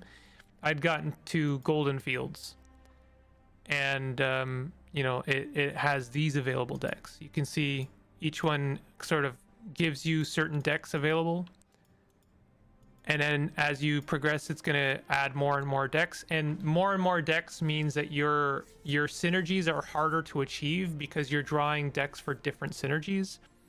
So it's kind of thinning out your deck, or even bloating it out for you. You don't have that agency of like Balatro and other deck builders where you're building your deck. Although it must be said, you do have agency when you're playing the game, because you can choose which decks to acquire at what time. So you could develop certain parts of the map, you know, without upgrading your keep, and then when you feel like you're ready to for the next step, you can then like follow the tech tree and then acquire certain decks that you think will score you the most points. And you can see each of these has both a main quest and a side quest. So they also give you incentives for like kind of pushing yourself and pushing your strategies. This game is actually fantastic. I think about it a lot, actually. I would play it more on stream, but I don't think it's the kind of game that's maybe fun to watch. But I highly recommend Terrascape. I'm gonna end it there. I'm gonna end my looking at Terrascape there. But I do highly recommend it. I do have other things I want to look at today. But I guess like the reason I looked at that in the first place is because when I'm playing a game like Combo Lands, I have to ask the question to myself and also to you, why would I play this? Terrascape exists. And I know that's very mean. That sounds very mean, but it's like, what is this, I guess, doing for me that Terrascape wouldn't achieve the same thing? And to even more mean extent, why did the developer, like, what was the intention behind this game? What was the intention to do, like how is this game going to challenge me differently than, say, Terrascape does? So anyway, I don't know. Those are my thoughts, you know, in their rawest sense. Let me see. Is there anything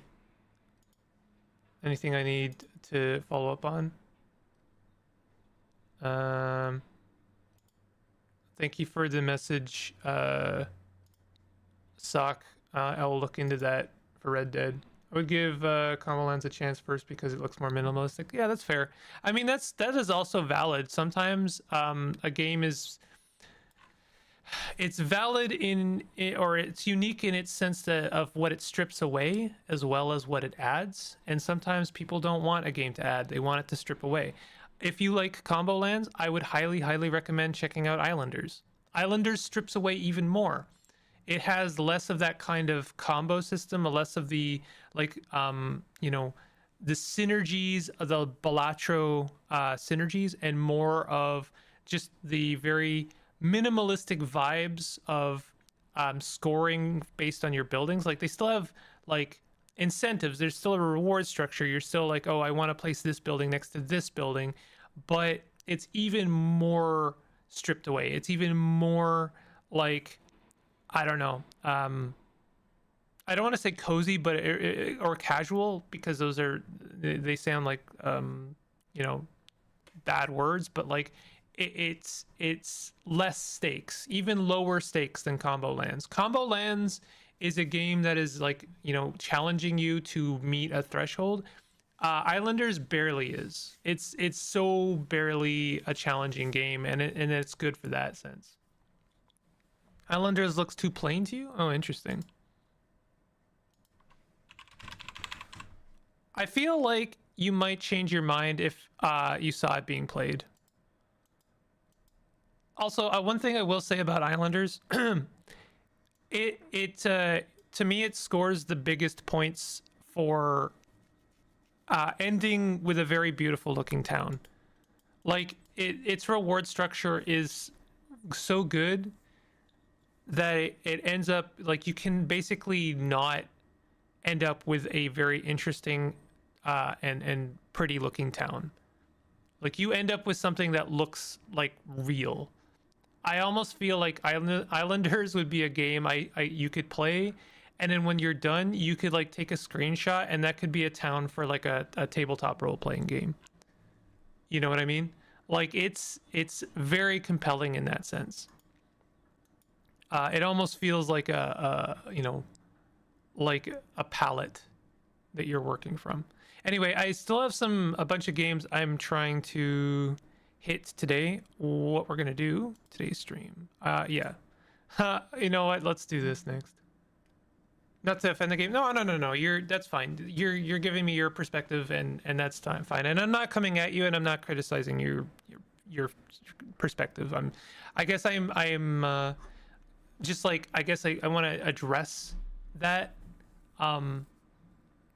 Like, you know, I'm not retorting so much as I'm trying to, I guess, like, give you added perspective. So this is an interesting game.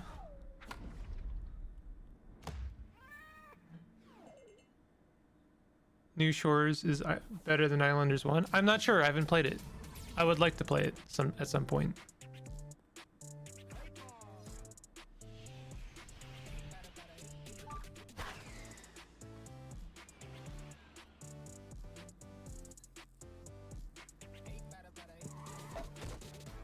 So obviously this is a game for like kids.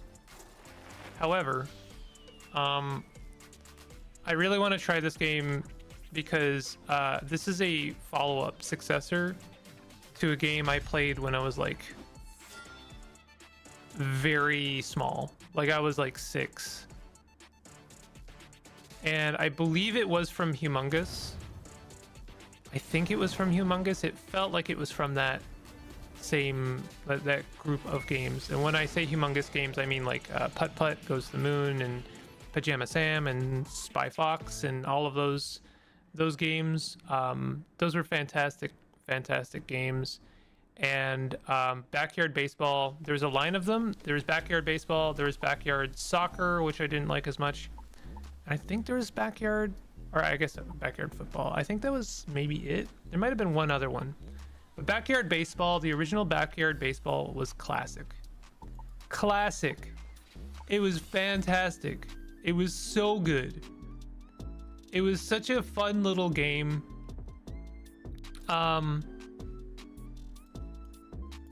It was just baseball. Bingle.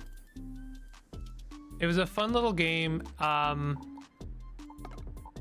You were just playing baseball. You had a bunch of kids that you could put on your team, and they all had different kind of traits, and some of them were good at some things and others were good at other things. And you had also kids doing like commentary while you played. I'm pretty sure this screen is based on the original Backyard Baseball screen, and the original Backyard Baseball was like 2D. Everything was 2D. It was all animated. I think it was all cell animated actually.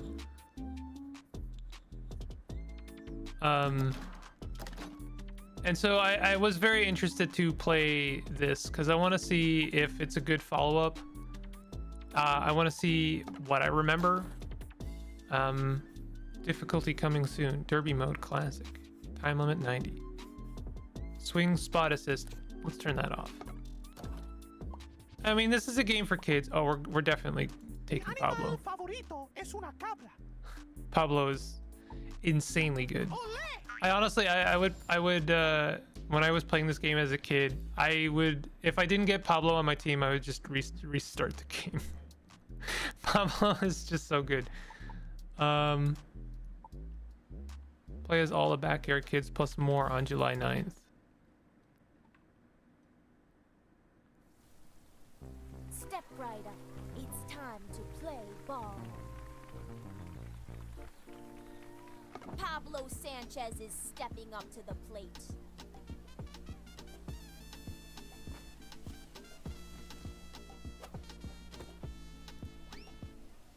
Can you break a new We have that record? same kind of like charm of characters having like a little bit of I don't know. I hate to say just character. Oh, okay, we can aim and we can swing. I'm At the right time to hit the ball. sorry, I'm playing very badly at this. Okay, so I can aim and space is swing. You've got this. That was a late swing? Keep your eye Strike on the early. ball. There we go.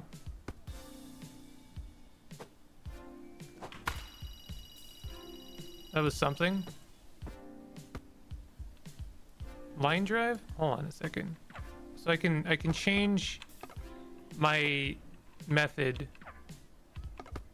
while I'm stringing. So obviously this is not a baseball game yet. What's the big one? Just missed it.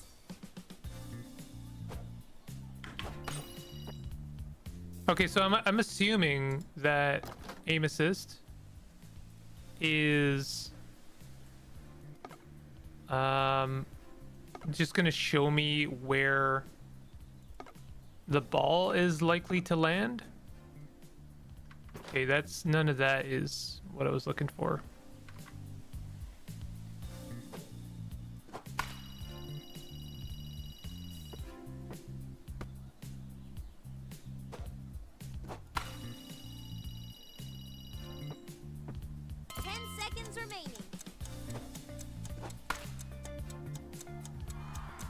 Interesting.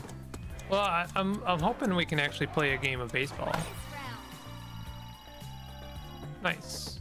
You've got 3 outs. Make them count.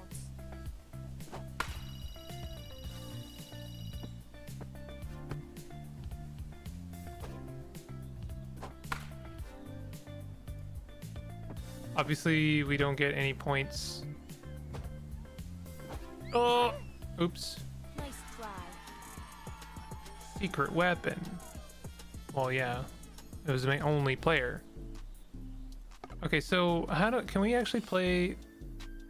Press enter to play pickup games. League play. Yeah, all right. So I'm getting the impression that we can't actually play a game of baseball right now.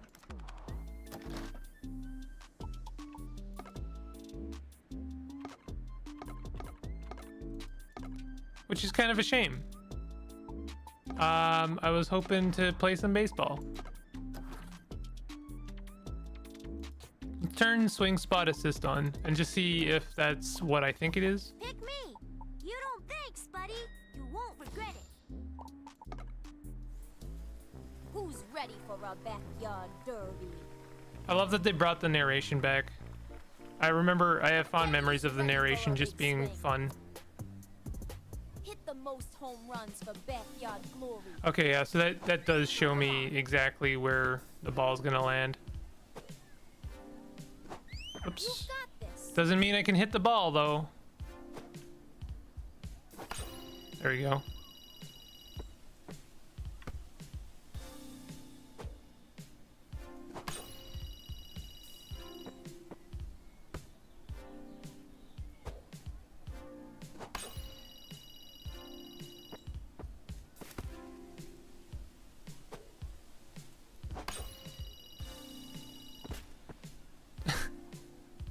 Hit the bush and there's a squirrel in there. I kind of hope there's like some environmental interaction or like you can break a window and the neighbor will get like mad at you or something.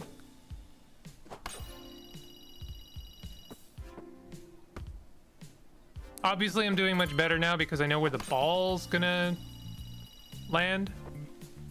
It is much easier with that.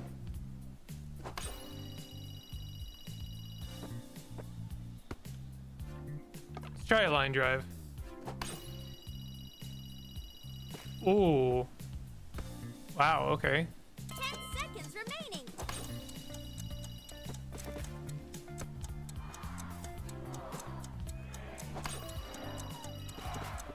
Oh, you've got 3 outs. Make them count. Almost got a home run there. I'm trying to hit it like at the sort of at the underside of the ball a little bit so that it goes up. Try again. You'll get them next time. What do you mean 0 points? Okay, well I'm gonna quit this. It's an unfortunate demo if I'm being real. I would like to play. I would like to try the game. I would like to try it when it comes out, I suppose. Because right now we can't play baseball. We can just, you know, do the little tutorial. But yeah, that's kind of a shame. It is what it is, though. All right, chat. I'm gonna take a short break, like 2 minutes, and then I'll be back with some more stuff. I'm actually kind of blasting through some of the games I had in mind to show off today. What I might do here is add a couple more demos on here, and I did have the intention of trying or playing some more Lorelei tonight. Let's see here. Today's stream. All right, let's add this on there. We could add that as well. Sure. All right, that's 2 games. We'll have a look at those, and I'll be right back. See you right soon.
Hello. Okay, chat. So, a couple days ago, I showed up off on stream Crosscode. Crosscode is amazing, and I highly recommend checking it out if you haven't. It's you could kind of classify it as like a JRPG with like action RPG combat and Zelda-like dungeons, and it is very good. It is a very, very good game. Hi, Megan. I highly, highly, highly recommend checking out Crosscode. What I'm going to try right now for stream is the follow-up. I don't think it's a sequel. I don't know if it's a sequel. But it is a spiritual successor by at least the claim of the devs. Let me see. Why is this not capturing? Please capture. Please capture.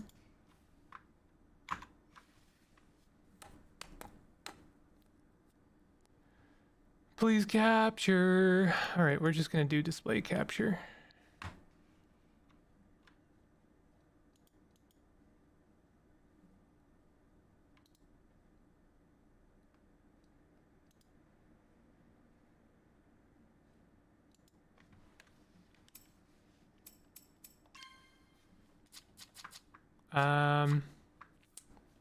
That's not correct.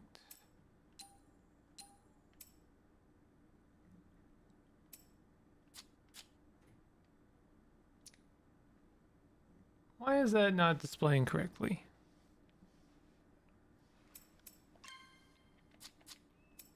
$1920 by 1080. That is the stream. That is my stream dimensions, I'm pretty sure.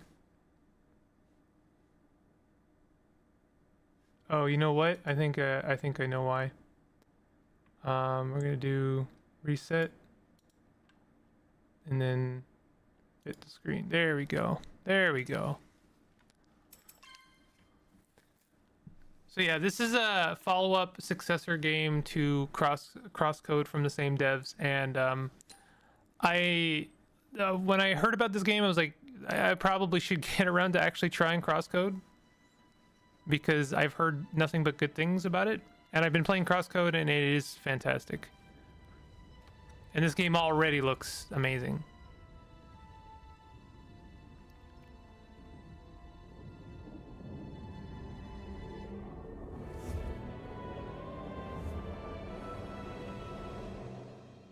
Nyx's arrival.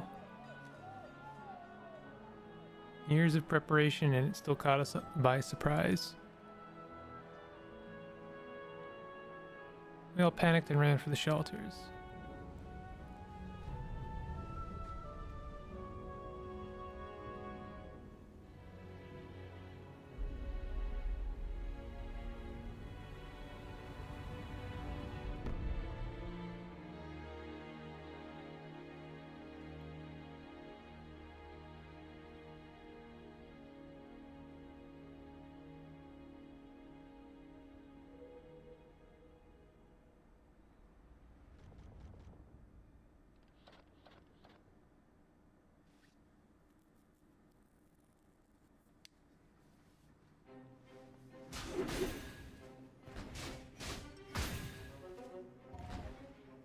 We're finished here. The capital gates aren't much further. Bingle, do you want pizza? Yeah. Why, do you have extra pizza from last night? Do you have some pre-rolls? Fanny. B. Eshrin. Go up to the left. Nima and I will take the old road.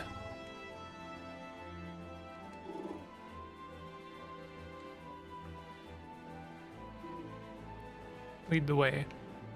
So, I mean, immediately I see a lot of easy comparisons to Crosscode, just in how it executes on certain things. Having, like, character dialogue while you're in-game is something I think that, I don't know, it might not be unique to Crosscode, but the way they do it just it feels very seamless. And I really appreciate it, because you can either ignore it, or you can actually just take some time and, like, look at what people are saying. And they do kind of add to their own, like, little characters. Here they come. Combat feeling very similar. Affectionate.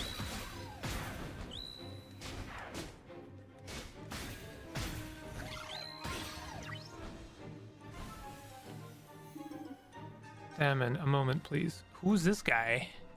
Yo, we got Pokemon? 4 boxes, only if you make an FF. Joke's on you, I already have an FF14 account. You may have missed it, Megan, last night, but I tried to actually install Final Fantasy 14, and they were like, no, you have to pay for it now because of some arbitrary reason that I could not find out for the life of me. I had never paid for anything Final Fantasy 14, and after like a good hour of trying to figure it out, eventually just came to the conclusion that I was either going to have to make a new Final Fantasy 14 account or pay them. I don't exactly like being treated that way, but I did genuinely try. Just to be clear, I don't like being treated that way from Square Enix.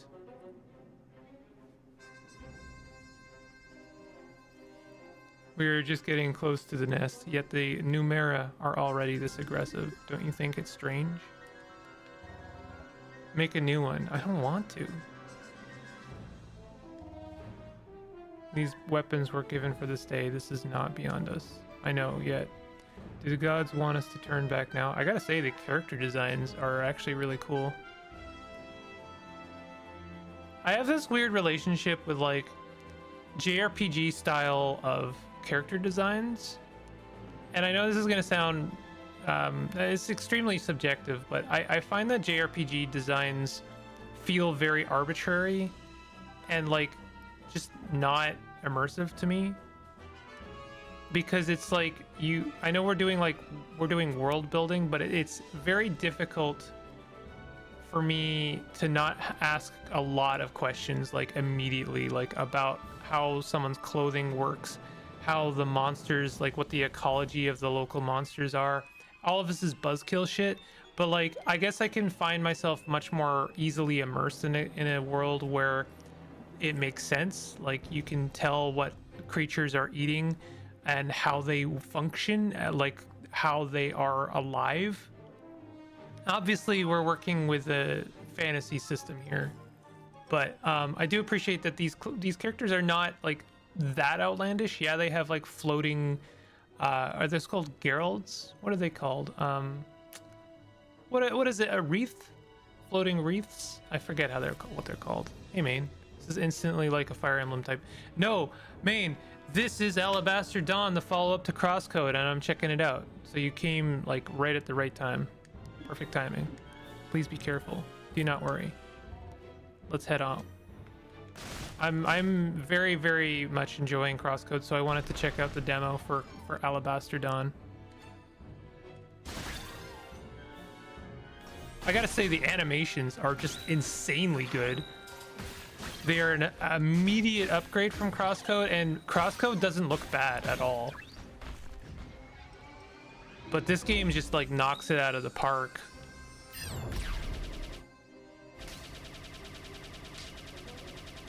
It's already out? No, but there is a demo. There's a demo you can play right now.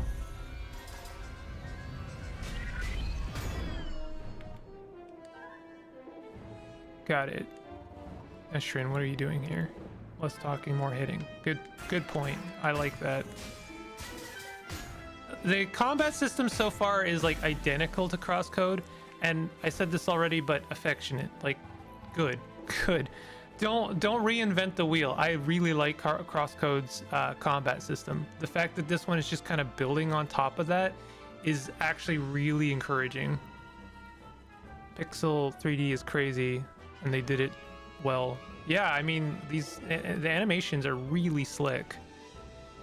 And I actually think that the character designs have improved as well. Like these portraits look a lot more human in some ways. But you know, they still got that kind of fantasy vibe. They look good is what I'm saying. I'm not putting down Crosscode at all, but I think this is an improvement.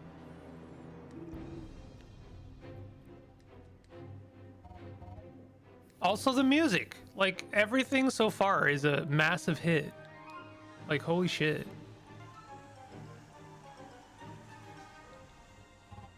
This is the most hype I will ever sound over a JRPG, by the way. Like it's very difficult for me to get excited about it, JRPG. It is not my genre at all, but I can appreciate it from a distance. This I can appreciate in local proximity. Like I am very excited about this. This is very good. The nest right inside the gate, unbelievable. Did you hear that? Good got better. Yeah, that's exactly what that is. Whoa!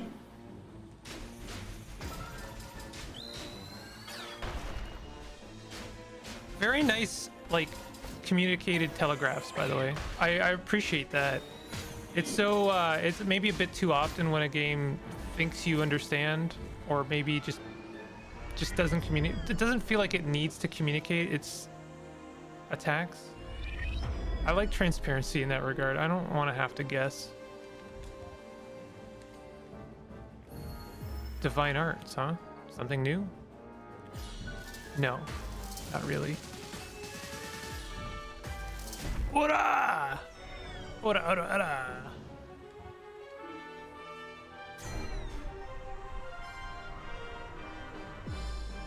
Damn, these animations are actually really cool.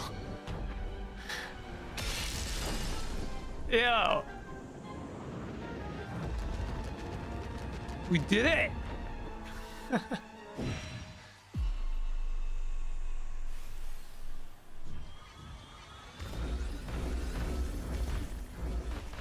Oh, we're fine. I have not seen that kind of camera work in a game like this before, I have to say. They're all enraged. One final push, stay strong.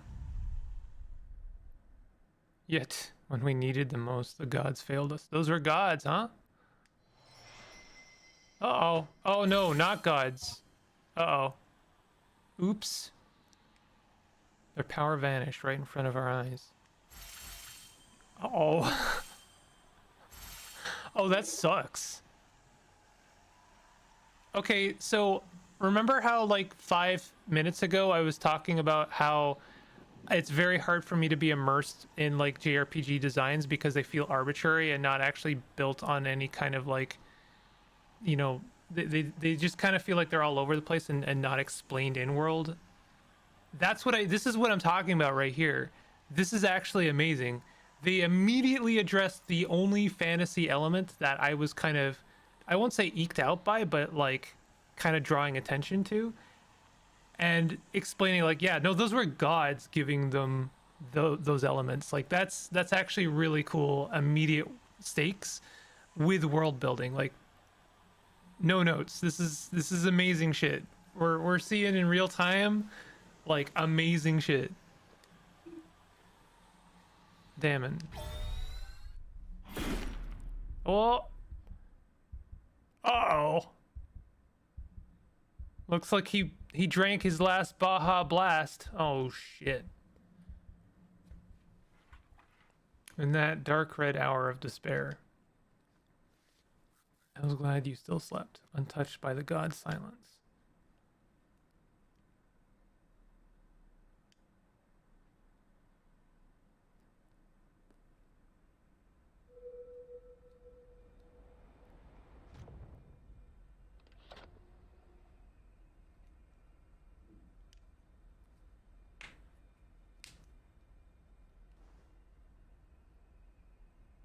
Actual like animated cutscenes is wild.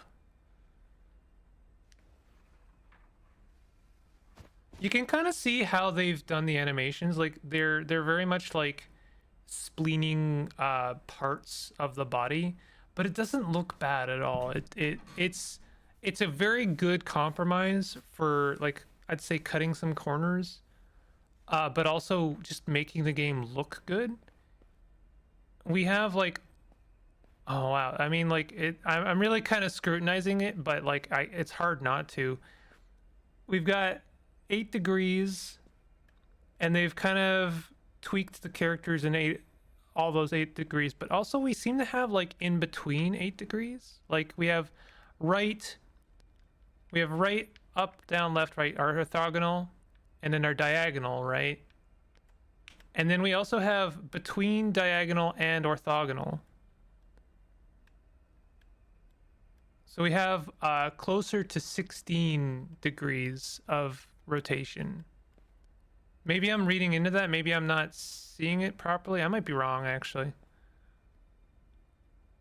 No, it looks like they've done in-betweeners, like little kind of notches between diagonal and orthogonal.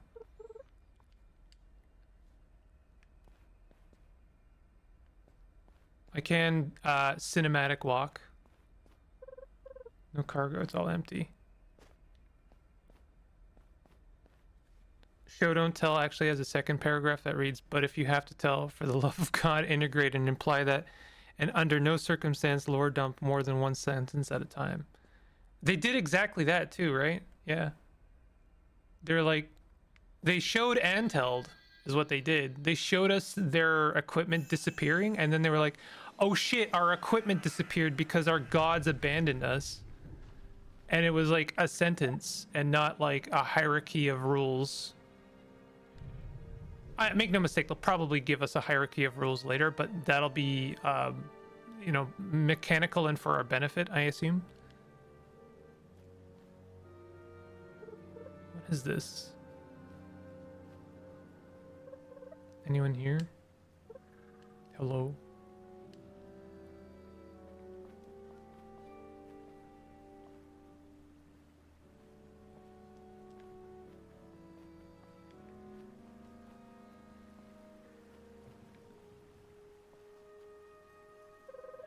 That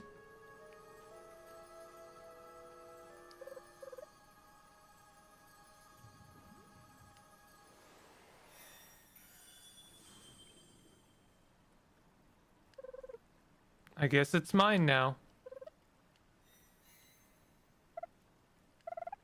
Divine cabbage. So is this like is a god a capybara? It looks like a capybara. You've awoken. Marvel and valor united at last. You're a water pig. Yes, that's me. Greetings. Of course. Is everything all right? Chosen? I'm not really a chosen. You're not? Not anymore. Strange. Still, it was meant for you to find me. As the spirit of your marble, my name is yours to choose. Right. Cabbage, then. Cabbage? I'm kind of glad that they didn't give me agency over that name. Both so that you, the viewer, do not have to... would never have to endure an entire game where I named my god Farts, and also so that you don't have to go to someone else's stream where they named it, I don't know, Goon Squad or something. Your name. Really? Like the vegetable? Squeak. Oh no! No time to chit chat. Put your hand out. Divine Sword of Vasya. A sword to cleave sorrow and pave the way to progress. Chosen or not, surely you know how to use this. I do.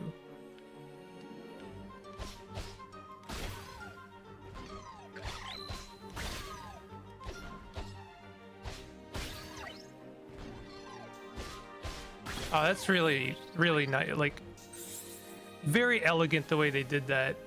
Kind of introduced little extra combat sequences as you're fighting it. I certainly fight like a chosen, but I'm not. I was cast out. Everything looks so strange. Nyx is still here. Yes, the curse has ravaged our world. We are deep within the Lost Lands. What about the others? My village, is it safe? I don't know. You don't. The gods are silent. Silent? I've got to get home. Press A while moving towards an edge to jump. Okay. Press A while moving towards an edge to jump. Keep holding A to run faster and jump automatically. Okay. I think that's an immediate improvement over how jumping works in Crosscode. It's maybe the only thing that I'm not a huge fan of in Crosscode. Not that it's bad, I find it to be awkward at times. The way it works in Crosscode is you just run over an edge. Kind of like that. So in this, it looks like you have to hold down A. I'm noticing that my health isn't coming back, which is interesting. So we don't have like instant HP revival. But that might change soon enough.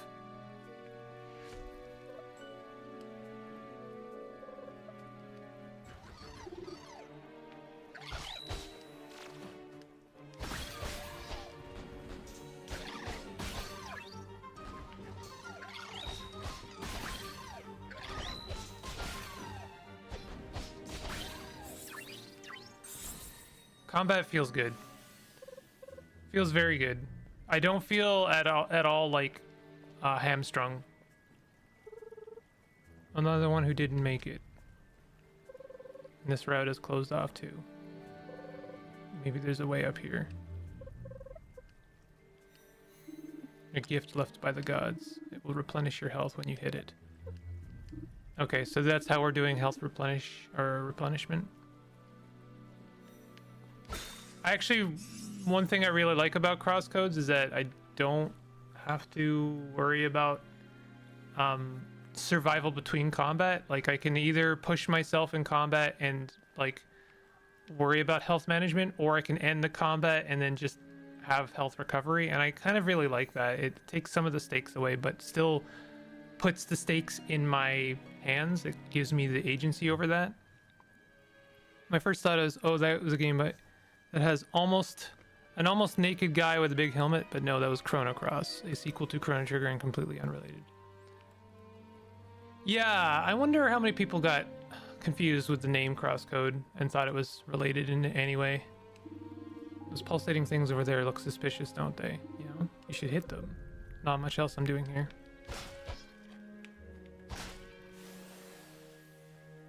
Press down to use your healing bulbs to regenerate health. You can also hit certain plants to refill your health.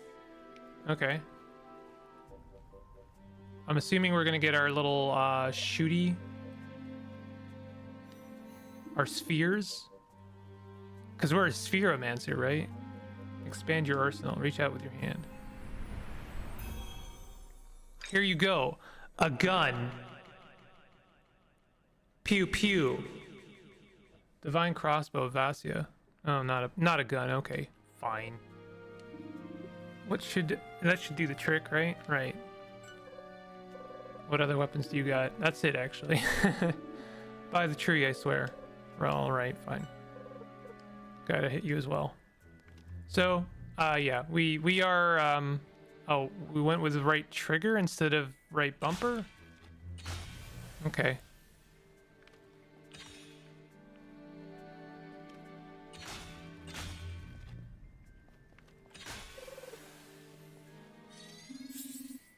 I wouldn't call those flowers personally.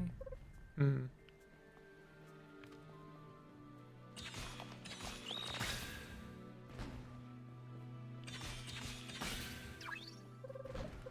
Firing is slick. Almost hit scan. Almost hit scan, but not quite.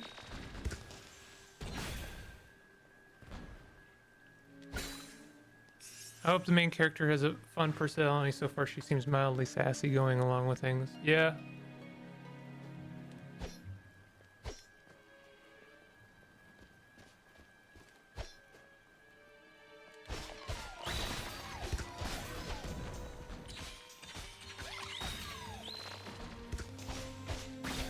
I kind of hope we have something similar to the combat rank system in the first game.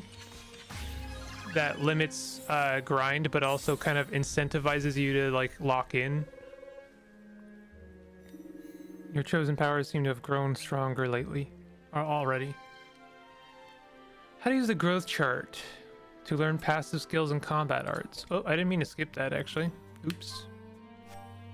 I assume it's gonna work more or less the same as in crosscode. So we've got core.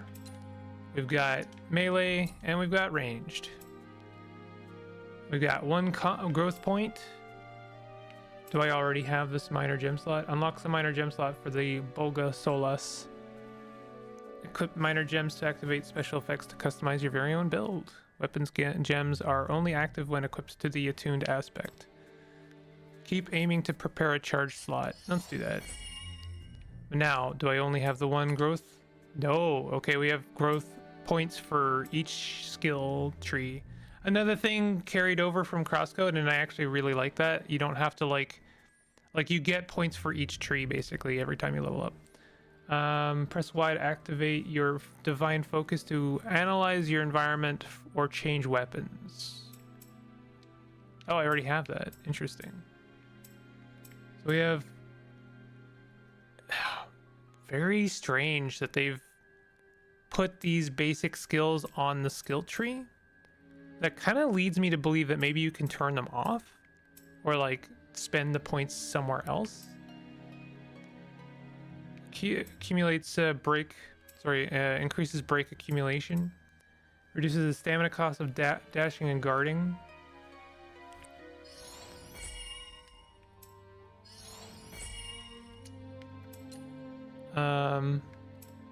We've got river tap. Press X while dashing to perform a quick sweep attack in front of you. Continually press X to transition into the second attack of water dance. So we already have these, so I can already do that. Wait shortly after the second attack of water dance, then press XXX to execute a combo that is especially effective against broken enemies. Interesting. So we've got a bit more of a, I want to say like Muso system. Like you have, remembering some of this is going to be difficult for me. I'm not going to lie.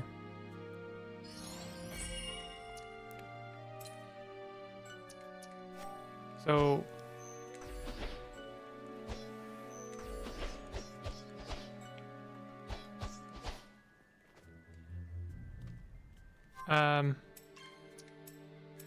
I'm already struggling to remember what it was telling me. Charge your weapon lets you release a powerful dual sweep around. Press X while dashing to perform a quick sweep attack. So it's after a sweep. Okay.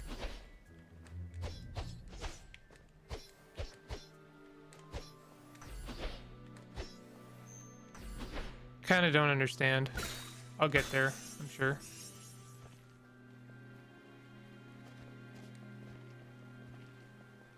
Just wanted to see if there was a secret over here. This is the kind of secret that was like very much a staple of Crosscode.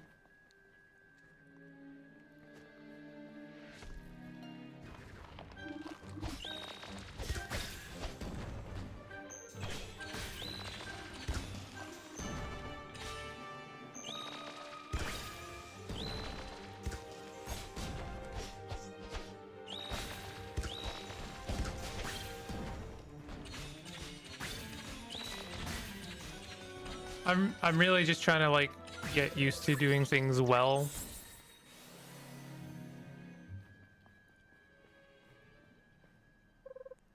Camu Village. I think you should play the Golden Sun games, honestly. I have played the original Golden Sun. I didn't beat it, but I did like it. I'd be game. There's so many games I haven't played. And like honestly, even just on this channel, I tend to only play like new games that have been released in like the last, you know, decade or two. But like there's so much extra. Like if I opened that up to like, you know, emulation or like playing games on previous consoles and stuff, I was, you know, like sky's the limit. Like there's so much good stuff out there. It's kind of overwhelming, honestly. What's going on, Cabbage? Is everyone still in the shelters? Where are the gods? I still don't know, I'm sorry. How? Wasn't it the gods who sent you? Placed you at that shelter? Yeah, but still, they're silent. Was this your village? No, it's further on. There should be a shelter near there, too. Path to the west seems to be blocked off. I need to head south.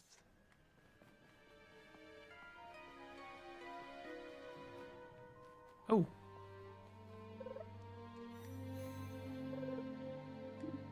It is. That's what they call a way sprout. You can stop by here whenever you feel beaten up to take a short rest. Replenish your health and healing bulbs. So we've done like an Estus flask system.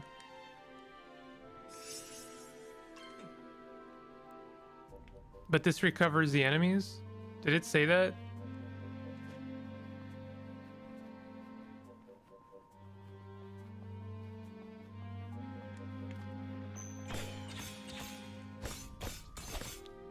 Clearly I can go through there in the future.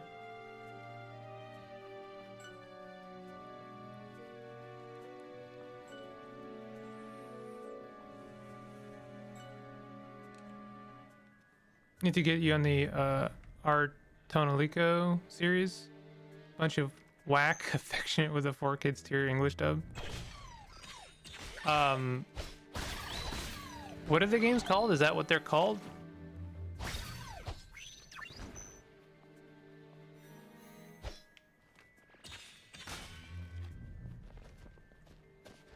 Okay, so we have our classic kind of crosscode style. Like, you're gonna have to navigate the environment to solve certain things.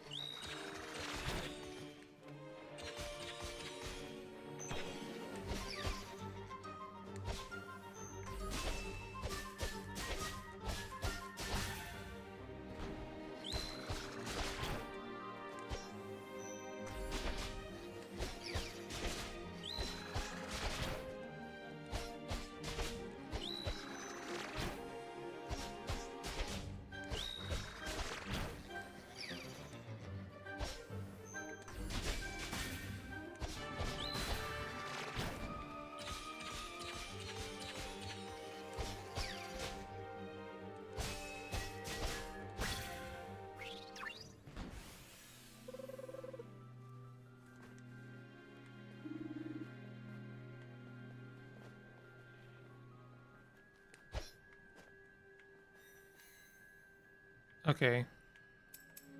I appreciate this. This was something that sort of bothers me in Crosscode, is that the analyze system is like gated between behind a quick menu, and I find I just never use it because of that.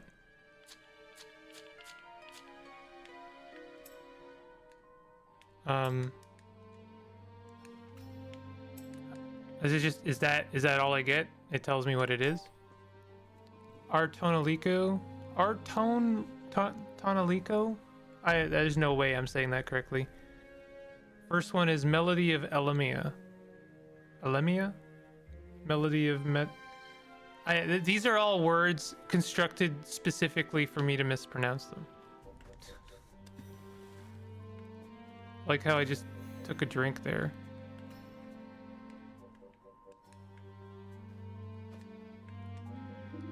Bridge is broken, huh? We'll have to find another way over the river. Melody of Metafelica. Third one changes genre from turn-based to action RPG and is called Kyoka. Tommy Tallarico, yo! His mother is very proud.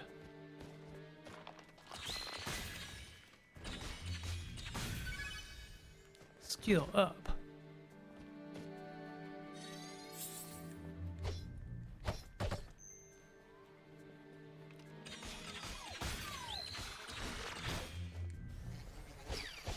Oh.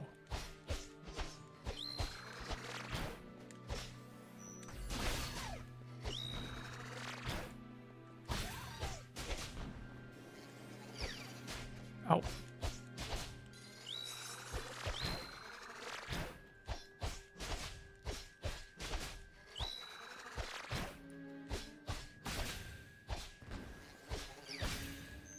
I wonder if there's something I should be doing to break their, or like stagger them a bit more quickly. I'm okay. Just so I know, main, like what were they on a specific console? The Tonalico games. Stuck? I can handle it.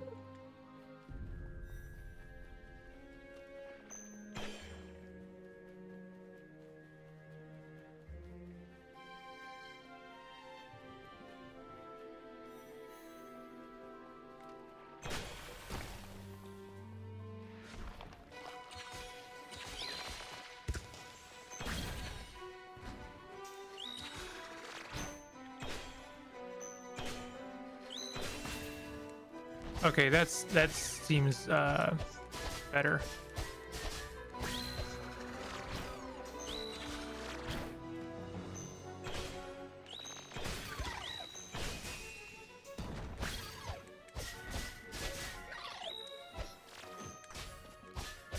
And a little bug really stopped me from like doing a bunch of damage there.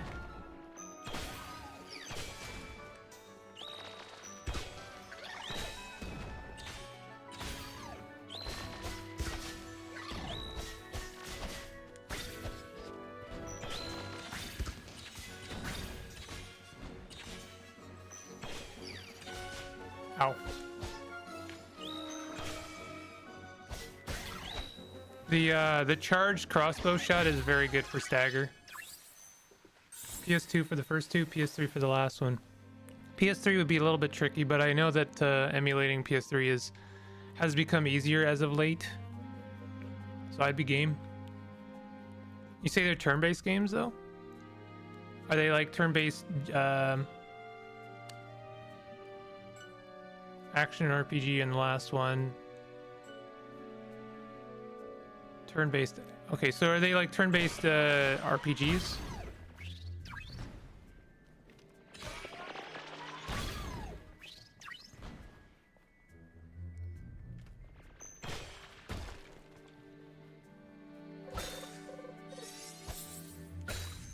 Quickwood fields are all pink now. Curse seems to transform the lands in unexpected ways. Better than a rotten wasteland, I guess.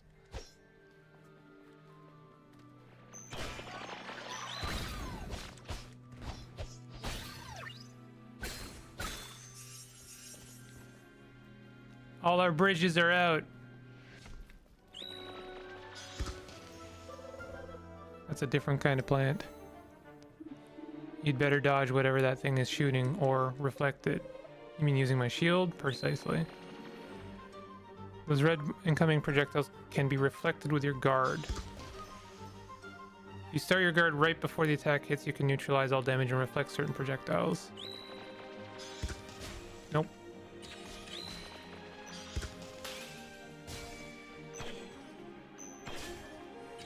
Oh, did that stagger it? I didn't even know. Okay.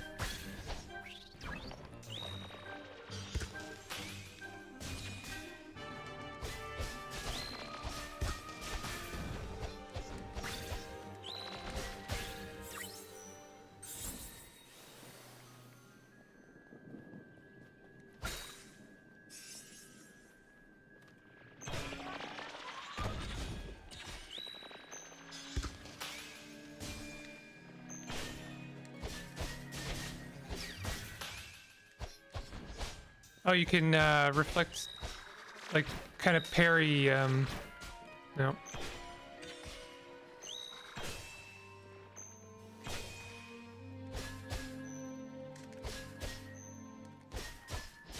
I'm trying to different stuff, and some of it's working and some of it's not. But you can parry basically by shielding at the right time. Definitely RPGs. There are robot anime girls that cast magic by singing and die if they go too far away from their server towers. That does sound strange. There was another one. What is it called? Is it called Xanadu? Yeah, Xanadu Next that I've been meaning to play for a while. I do genuinely want to play a JRPG on stream, but also these games are very long, and I feel like I don't know. They're kind of like stream death, but at the same time, I don't know. Do I care? Do I actually care?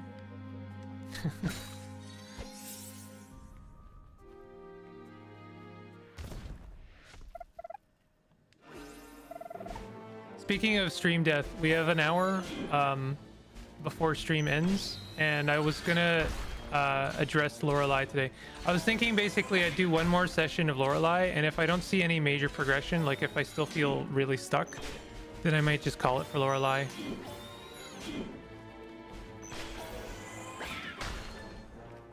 I'm not pressing any of the right buttons.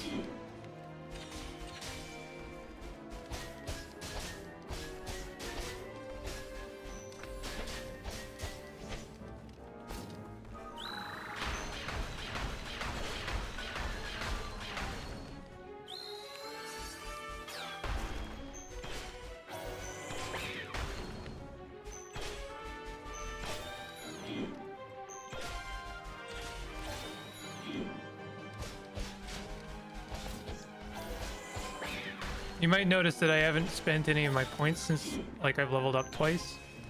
I tend to do that. I tend to do that until I'm, like, struggling, and then, you know, I'd rather see significant improvements than, like, incremental ones. And sometimes it's nice to, like, I don't know, have a bit more friction, have a bit more challenge.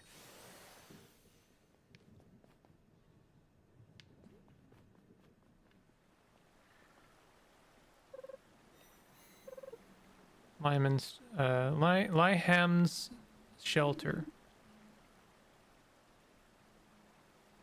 Still hidden.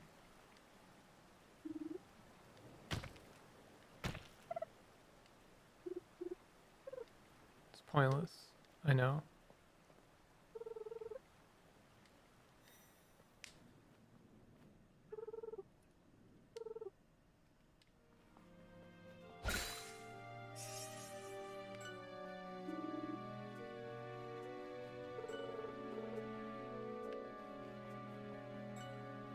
They say south, but I also want to check out north.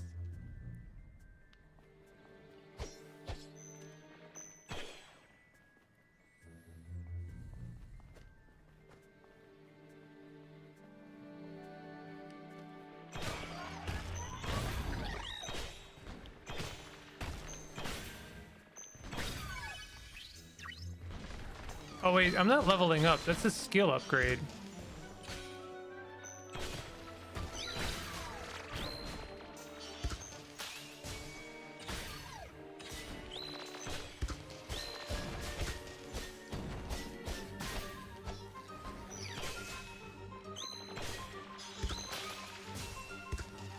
Yeah, I mean, combat is extremely slick and just feels extremely rewarding.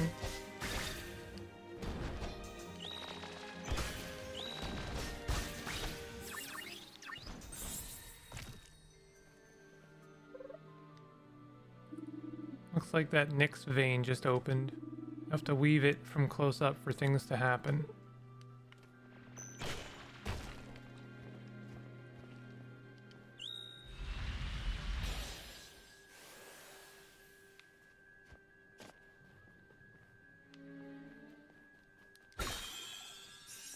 So, hold on. We have a point. Do growth points... Are growth... So, do I have, like, 3 different, like, level up structures here?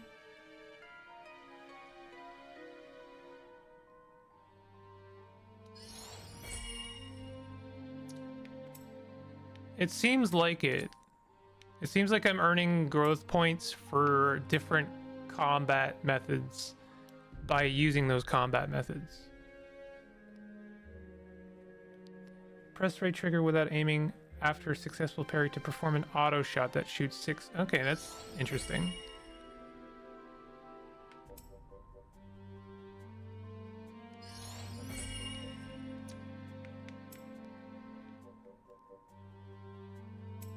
Skim the songs even if the actual games are mid and strange the OST and lore are worth it. Okay.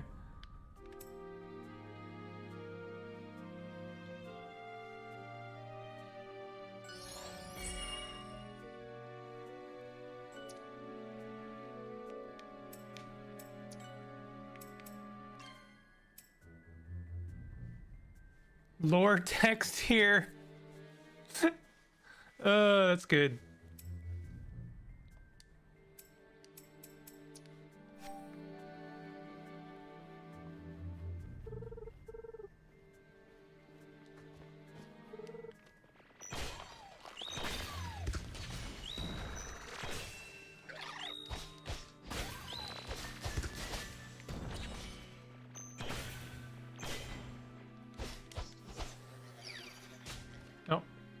Oh, I want to try something.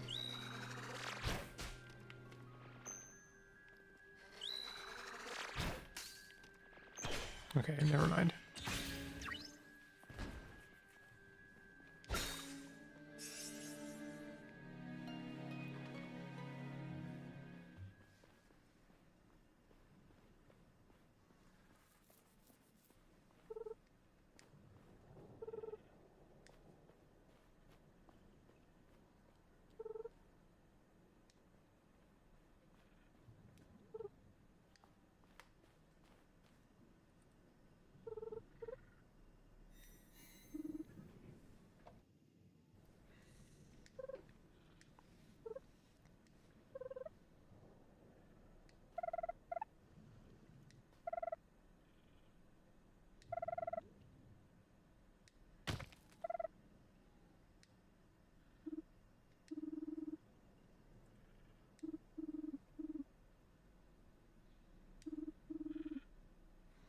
Gods let you out of the shelter. They gave you a weapon. It was them who sent you on this mission. To fight Nyx and to lift the curse. I hope that there's some interesting interplay with the gods and it's not just like I'm not a huge fan of like actual, I don't know, weird worship structures. It'd be kind of nice to find out if they are in fact part of the problem or if they're not gods, they're just like, you know, powerful like aliens or something like that. I guess I prefer some interesting interplay with the idea or the concept of gods rather than like actual genuine gods. Like, what are these things? When did this whole thing start? That's not how I remember it. 12 chosen, 12. 6 valor and 6 wise. That was the god's plan. Indeed it was, but now it's just you. Just me. The outcast chosen. Are you joking?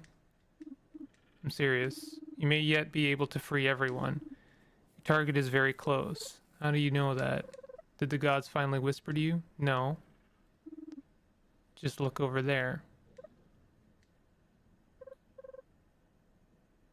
Pillar of light. The very thing you have been chosen to vanquish.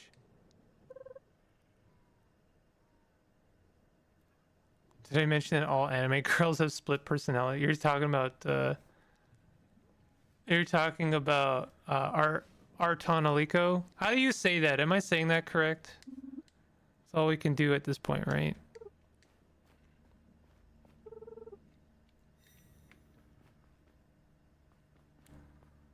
I mean, I played with the idea of playing Persona on stream, but that's like a 120-hour game.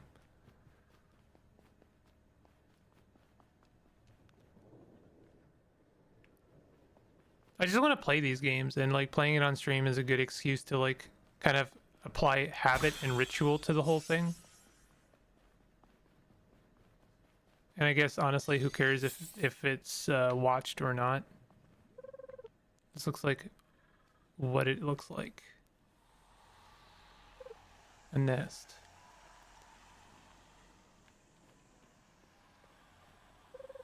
Supposed to just walk in there and weave things? This place looks suspiciously empty indeed. You had better be on your guard.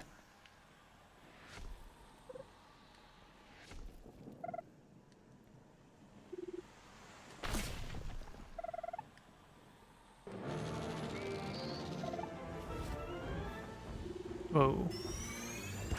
That is a really cool looking wasp.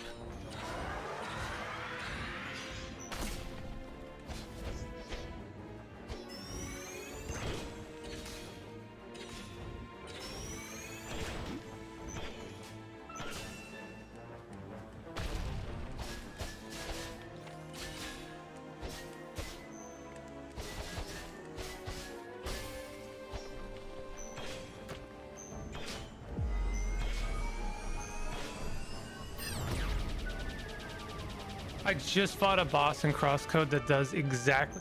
This thing really reminds me actually of the moth in like the second dungeon. Ooh. Surprised me with the second one.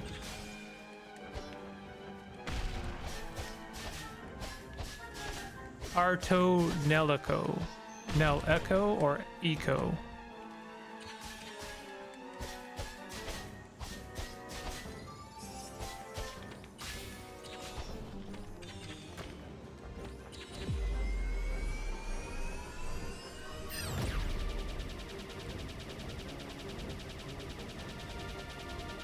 Laser wasps.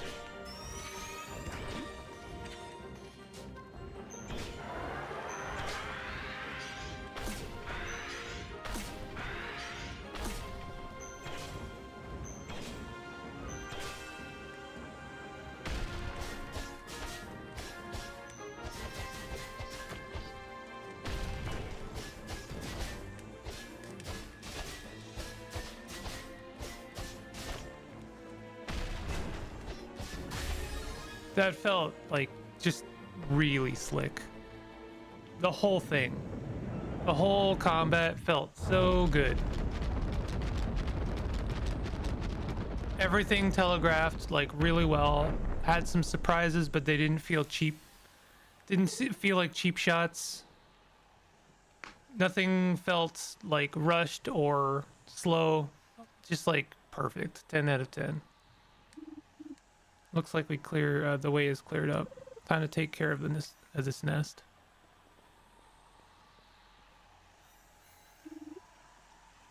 The ladder. Eco. Artonel Eco. Artonel Eco. I'm not gonna lie, that's a mouthful. I'll have a look at it though. I'm not I'd like to I like to have an open mind about these things, you know? It's a bit intimidating up close. Are you sure? I'm sure you'll handle it fine. Just give it your all. Let's hope this works.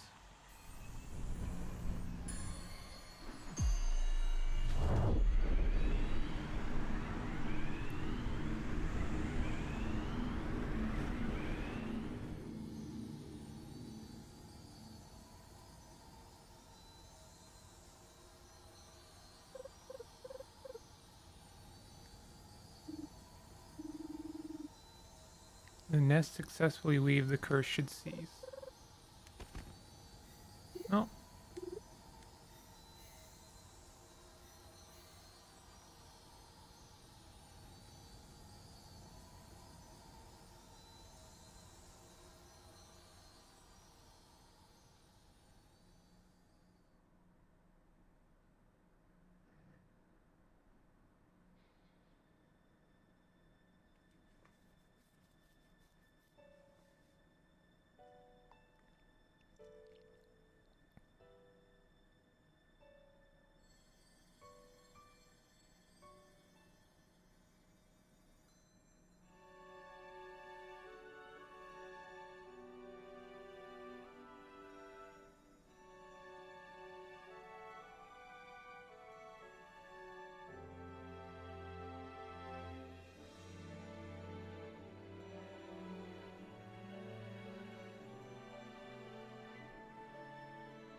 End of demo moment.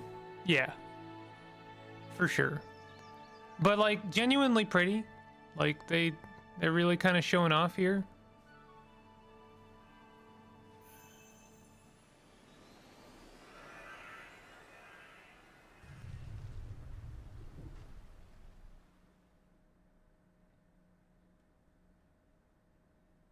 Or maybe the demo's not over.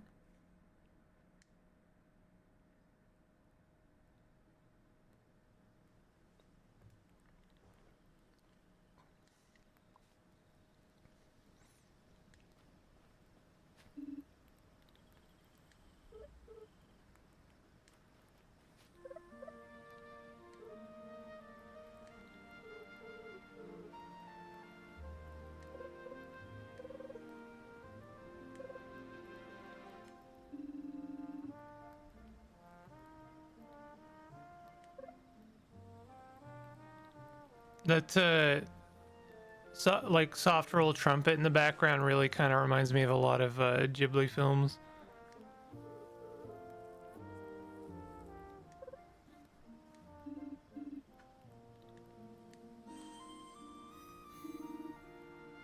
I honestly thought this was going to be a dream sequence or something, or like a memory.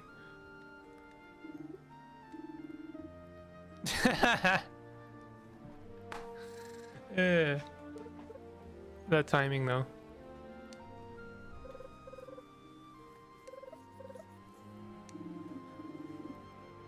Blessing from the gods.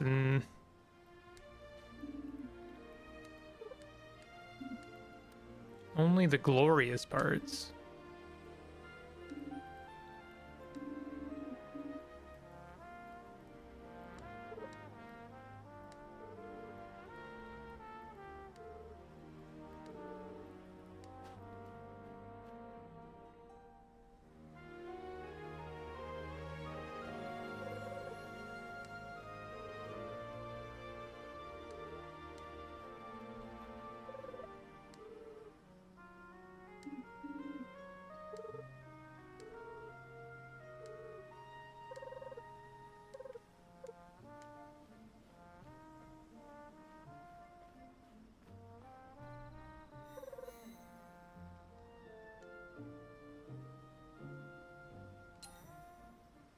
I was pretty vocal about the fact that I really liked how the tutorials in Crosscode are done.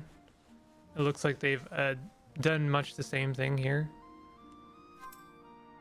Map always focuses on your current position within the world. Select the landmark or checkpoint to fast travel. Note that in some cases fast travel might be temporarily blocked. Chronicle tab contains a written log of your adventure. Select the story to check its current objective or read a written summary of past events. collection of side adventures you will encounter on your journey. You can track different quests. That's kind of nice. And it actually pins the what you currently have to do on the screen. I like that. It was a little bit cumbersome in Crosscode to try and like look at what you needed to do for the next part of the quest and make a note of where you have to go, and then like, you know, it would be kind of nice to look at, you know, all of the information at once and not just like one information in one screen, another information in another screen.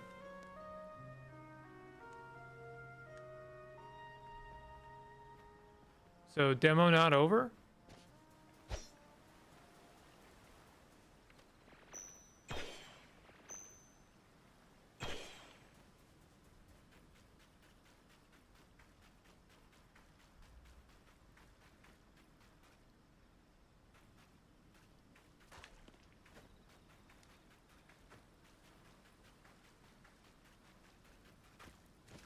I mean, something suppressed the gods and they were good all along, or the gods need to emotionally manipulate the population for personal gain and created problems to solve story. I'm gonna bet the latter, and I'm gonna bet, if I was to guess, and I might be a killjoy in guessing this, but you're gonna spend a portion of the game quotation marks like sanctifying, you know, things, putting them back to normal, you know, bringing things back up to life, and then they're gonna do the reveal gut punch of like, actually, you know, Nyx, I won't say Nyx is a good person, but like was resisting the god's influence, and the god's influence is like not cut and dry a good thing, and all of this like very beautiful revivification, it comes at a cost, and you have to, in order to truly earn this, separate yourself from the gods by fighting them. I kind of hope that, because I am not a huge fan of like the idea of like both the story and the people like really leaning heavily on that hierarchy of worship in order to you know, recover the land. I think that that's kind of odd and not my vibe. Your parents don't know. Here I'll add this part. I will say that Cabbage, if I am correct, Cabbage will not necessarily, will either end up being part of that antagonism of the gods, or will encourage you to seek separation from them. They'll either be a true friend in the end, or they will be part of the problem, and you'll have to learn to fight them without their help. Although, since seeing as they're all your weapons, I am gonna assume that won't be the case. You are an outcast chosen. Never got the chance to tell them. I see. Sunken flea-brained guppy grabber. My bait. Hungry birdie. Where did all the people come from all of a sudden? What in Remus Rock? That your bird? No. We just met. Get yourself a nice treat, I see. Oh, I'll give him a nice treat. Junie's back. Well, let's tell everyone. Let's do. Ah, drink death water, you sunken tuna taker. What's that thing? I am forget it. Nerve of these birds. Friendly guy. Old Salmo, just how I remember him. Yeah, that's... I do have questions. Where did all these people come from? Was the world not cursed like a second ago? I know, okay, so like it's been a week. Did they just like crawl out of the door, the hole?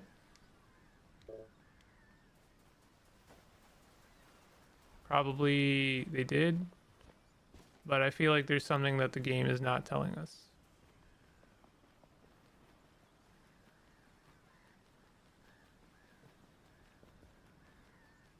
Extremely pretty game though, I gotta say. Feels a bit more open than Crosscode. And it looks like we've done away with like areas. Oh, never mind.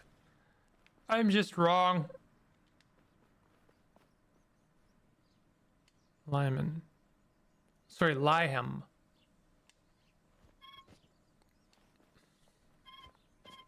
I guess they are rebuilding, so they probably just crawled out of the hole that we saw unlock and then started rebuilding. You're back. We heard you saved the village. You really are a chosen, wow. I'm assuming... Will you fight the Numera outside the village? The what?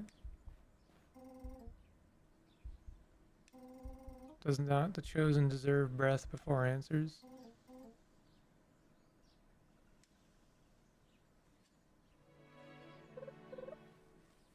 Nyx is still here. Lifted is the curse and nature blooms, and yet Numera still roam the land. Thankfully they're keeping to themselves, but speaking of surprises, you arrive alone with no sign of the other chosen, just me. Except for... So how is the situation further north? I don't know. Started at the shelter by Camus village. So near. I thought the chosen were to be sheltered north of Sundalan. Yes, but I was on my way to Lyham, just as Nyx arrived. Just visiting. By surprise, Nyx caught us, and by the gods' grace alone most of us reached the shelter. And yet now we wake fewer among many. Not everyone has emerged. Many remain asleep. Why now and for how much longer the gods will... The gods' will is hidden still. How long did we sleep for? We don't know. You don't know either. Gods are silent. Silent, you say, but is silence not also a guide? I don't feel like I've been guided. Yet here you stand, guided by purpose. Okay, here's another idea. The gods left people at like a very critical moment, it seems. I wonder, there might have been a line of dialogue I missed where the god was like trying to sort of instruct the humans and they were like, nah, we should go and fight them. I wonder if maybe the gods realized that the humans had become too dependent on them and are like trying a new tact where they just like, I don't know, figure it out yourself. We'll give you tools, but we're not going to tell you how to use them. Would the gods trust their silence to one unworthy? We must move forward. What is broken can be built anew. You will help, will you not? Of course, what can I do? Estero awaits for you. She knows where you are needed most. Hold on, I gotta periodically check my Discord.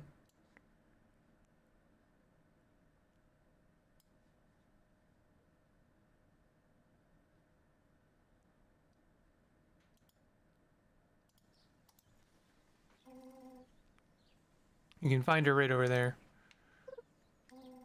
By your words and deeds chosen, forever forward.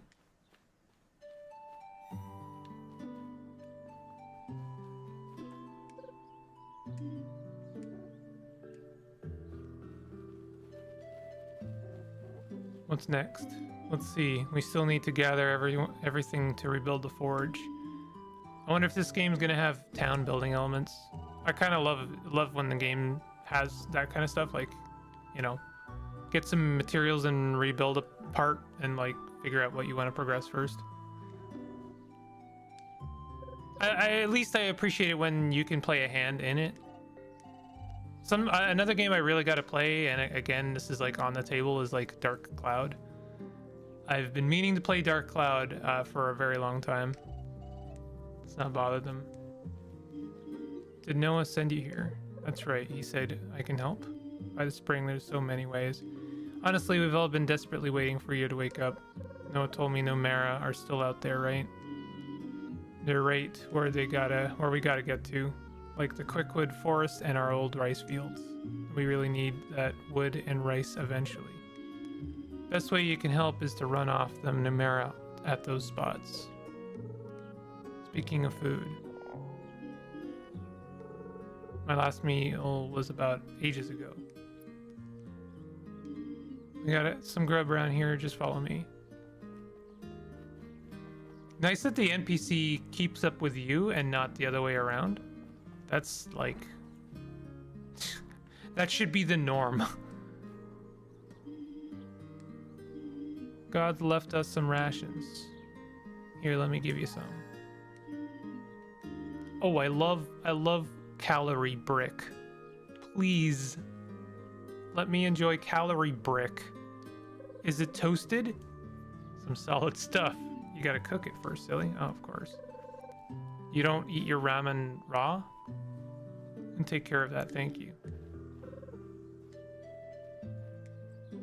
We can cook. We have cooking mini game.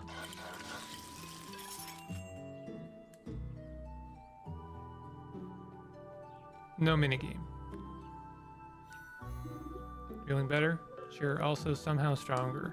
Might be your divine gear reacting to your food intake. What is up with everything being God?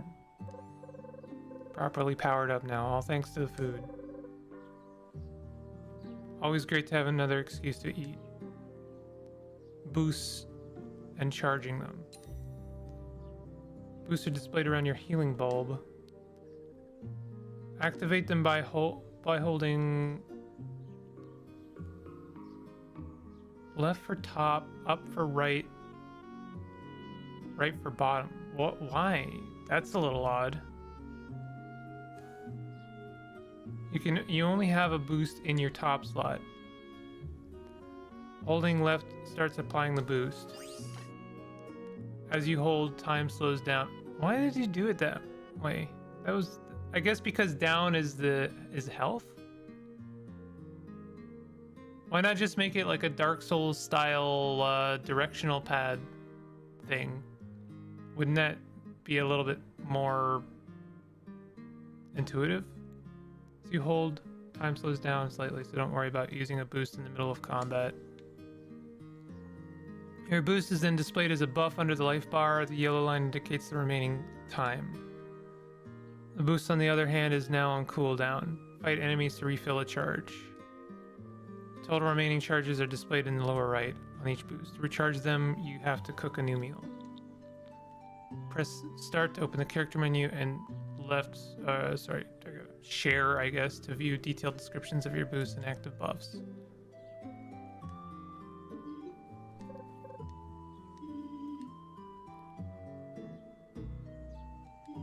A more elegant system than the food system in Crosscode, in my opinion.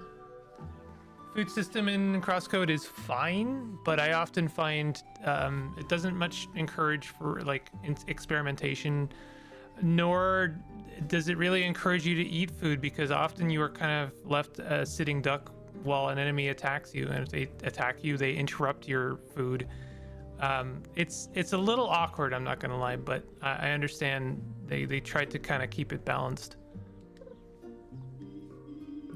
You can find me at any time if you need something. Support the reconstruction of Liam. How does one do that?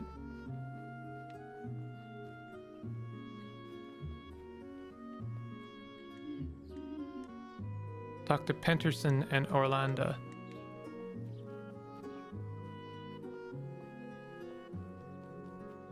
Camera work is really something to behold in this game. 80 times 2 plus 20 times 4 divided by 64.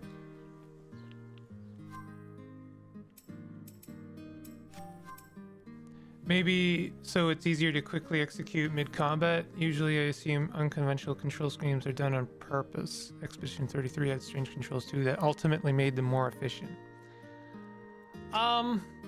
Sure.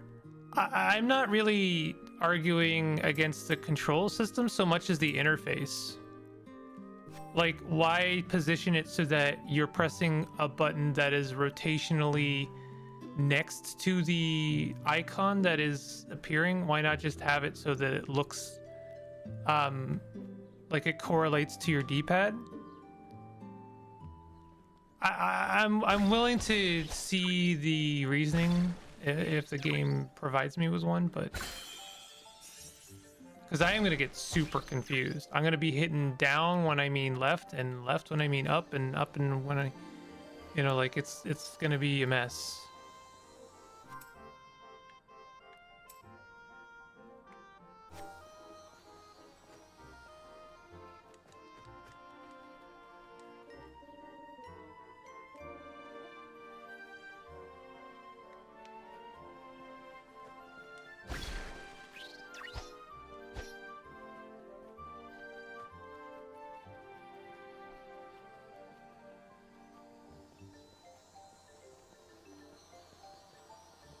And again, we have a kind of a similar, like, figure out how to navigate the environment, maybe, to get to certain areas.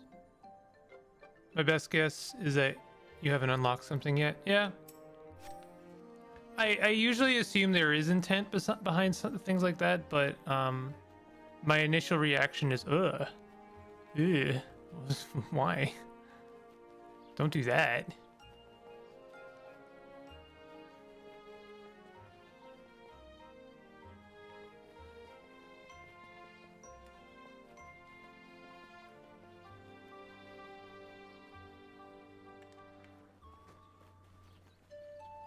Well, let me fully explore the town. I guess Lorelei is getting shafted. Sorry. Bad phrasing. My bad. What I mean is, Lorelei will have to wait for tomorrow.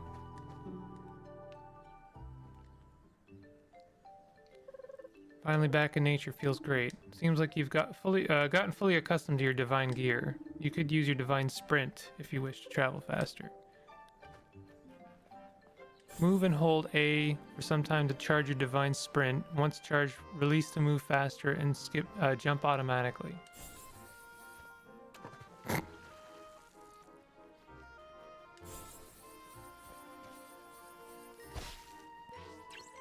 Lorelei down. It ain't your turn today. Well, yeah. It got interrupted by some actual hype bullshit.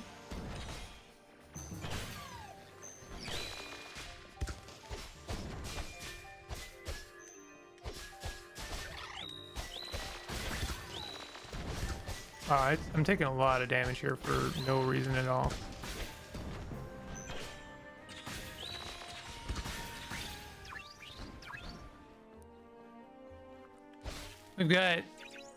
We got plants to beat up so that we can get some crafting resources. It's Crosscode 2.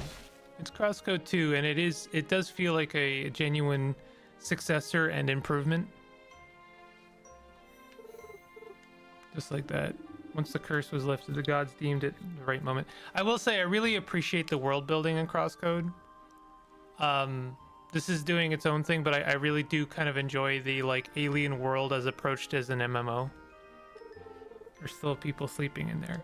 I wonder when the gods will let them out as well. Something the matter? It's just, I had a friend. He didn't want to go into a shelter because he was afraid he might never come out. Oh. Sunken. Numera, so many of them. Right next to the shelter. That seems a bit dangerous. I better take care of them.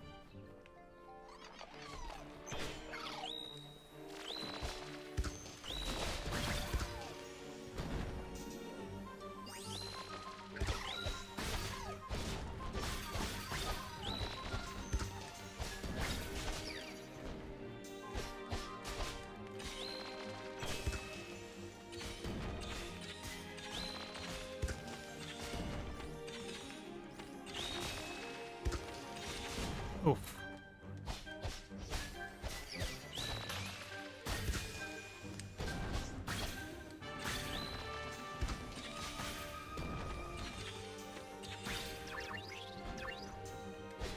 Oh, new creature.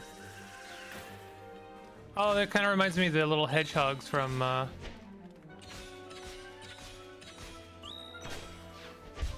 Oh.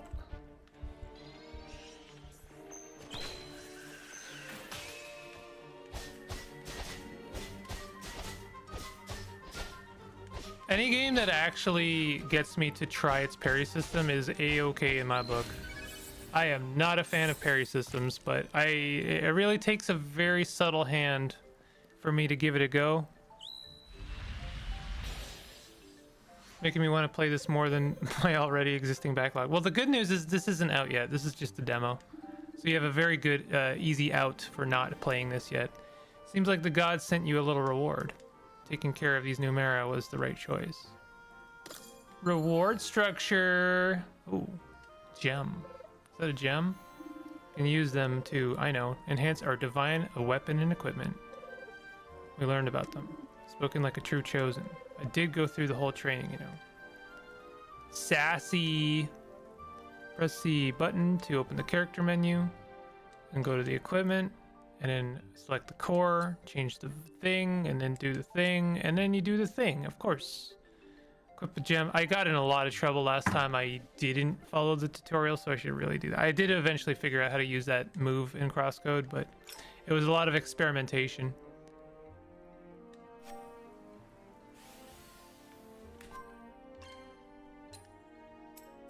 Oh, they equipped it for me. Isn't that nice?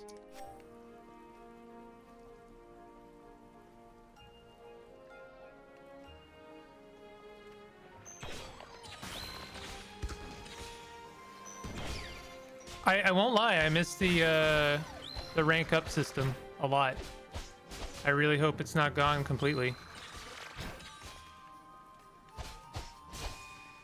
I see that we still have like people roaming the land. This is something that was like pretty commonplace in code, crosscode, which I really like that. I can't say enough how much I just appreciate seeing other people kind of like roam.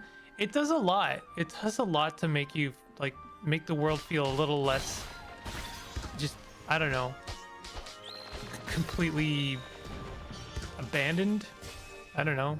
It does a lot to make it feel lived in. No. I hope girl has more things to say than just 5% sassy in React channel mode. Yeah. Yeah. Oh.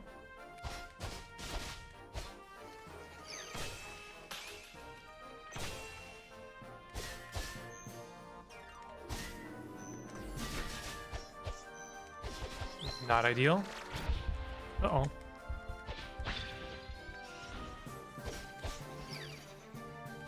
I'm getting a little bit too comfortable with the parry system.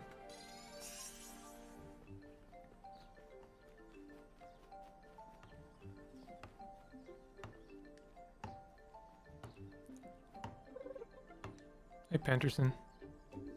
I see you finally woke up. Ah, finally woke up, have you?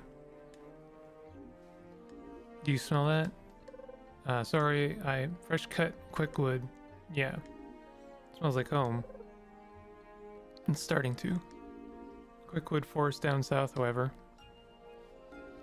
Still reeks of nicks. Best wood is down there, just waiting. I'll take a look. Good to just know. Bridge is still about as useful as a saw made of straw. It's broken. We decided not to rebuild it just yet. Better to keep the river between us and the Numera. I see. I'll try and find another way around. Over. Thank you.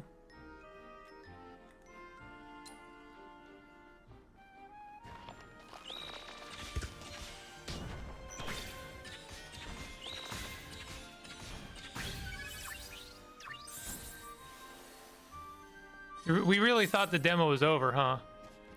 And then the game was like, actually, an hour-long demo. And we're like, okay.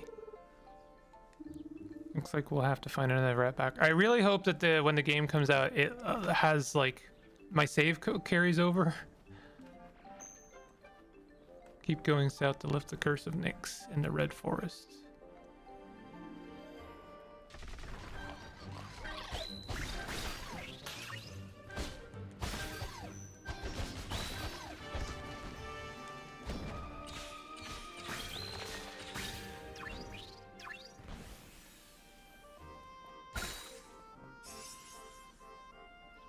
Interesting. Those plants don't just give you bulbs. You have to, like, fill up a bar.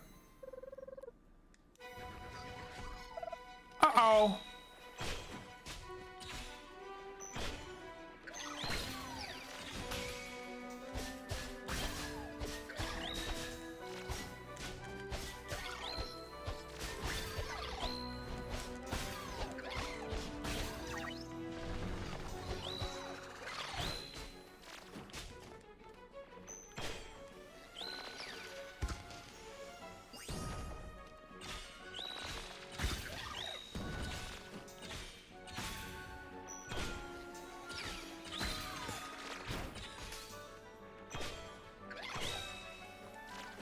Weirdly, half the time I parry, it's because I hit the wrong button by accident.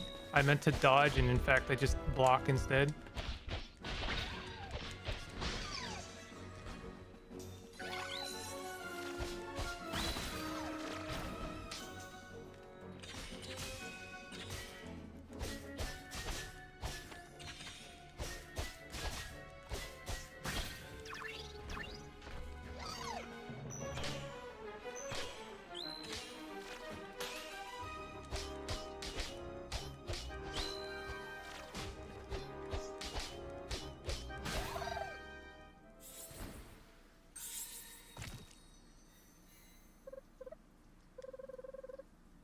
Can't exactly reach the vein behind those rocks.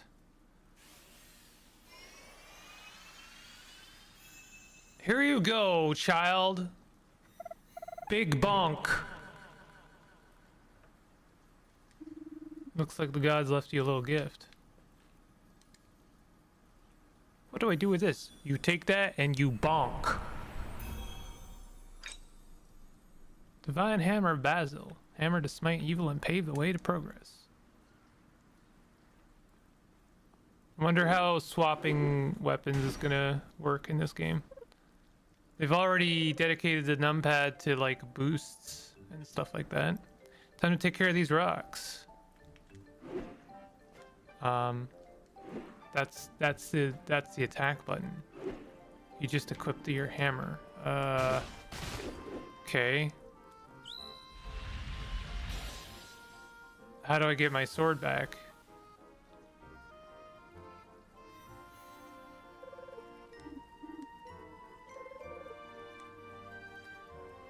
Okay.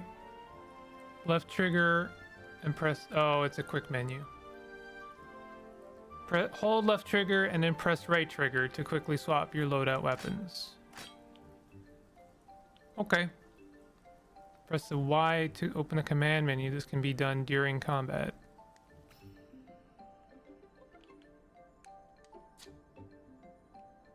So this is another way of doing it.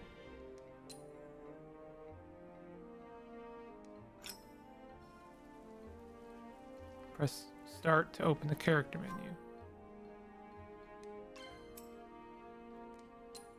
So they've given me 3 different ways of changing my weapon in progressively more cumbersome ways.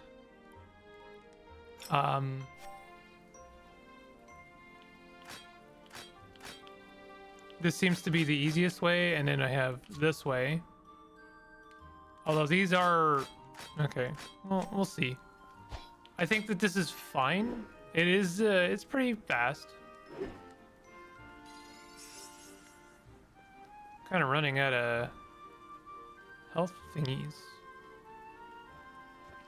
I'm gonna run out of health thingies pretty soon. Oh, we shake trees. We shaking trees, though. We got that scorched chili.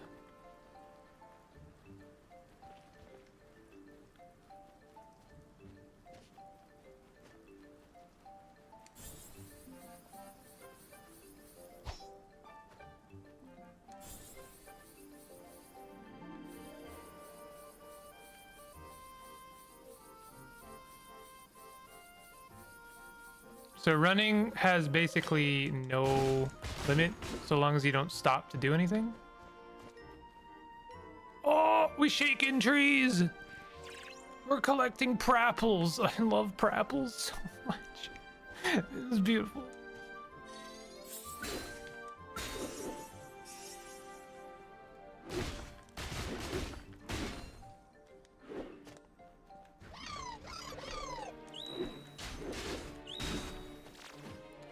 So, seeing as you level up your weapons, weapon up your levels, my god. I guess you are somewhat incentivized to use all your weapons and not just like one of them. I assume there's benefits of the hammer over the sword. It's a little bit slower. It's not that much slower, to be honest.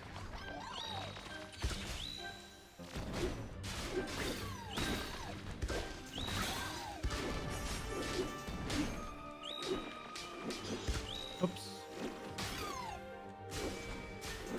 The stagger seems to be a little bit higher.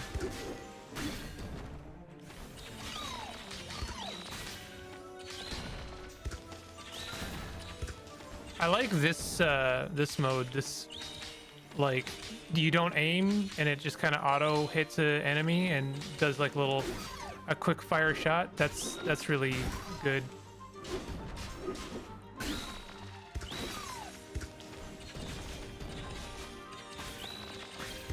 It's also very good at like locking on.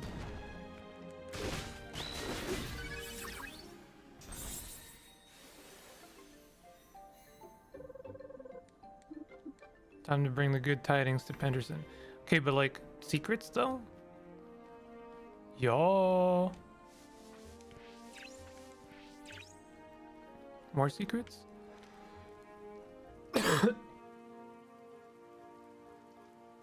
Sorry, I tried to hit the button there and I failed.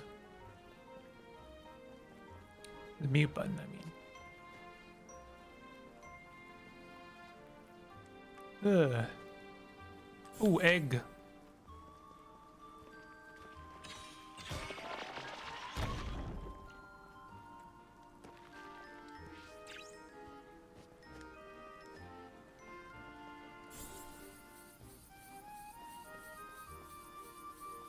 Kinda don't remember where I was.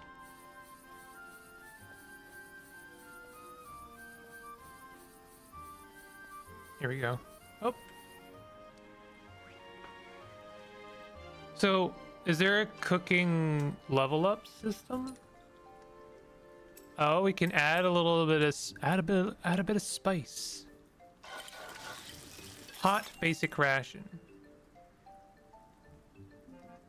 This did improve our cooking level. Got a lot of systems in this game. I'm assuming this is just the surface. Already? Yes, and it's all taken care of. The forest is now free of Numera. Splendid. Look what else I found. That is a mighty hammer, befitting of valor. Just imagine all the tables you could hammer with this one. Ha. Sure, most woodwork would crumble under its weight. Prefer the more delicate tools of my trade, thank you. Which reminds me, I made something for you. A wooden box! What is it? It's a box. Robust and functional. You can store things in it. Made it while you took care of Nyx. You're welcome. Thank you. See, we got some spectators. Did you hear the news, folks? Southern Forest is free. Let's get to work. Are they going to rebuild the bridge? That would be really cool. Yeah! Never saw a bridge built this quickly. You've never seen Frankie work before. Starting from this point, this demo version will jump ahead in the plot to showcase a selection of future gameplay excerpts. Any plot progress made beyond this point will be reset when loading saves from this demo version in the final game. That is extremely kind and considerate of the devs to think of all of that. Juno kept fighting Nyx, securing access to quickwood and rice. Before returning to the village, she decided to climb up Silver Peak to have a good view to the north.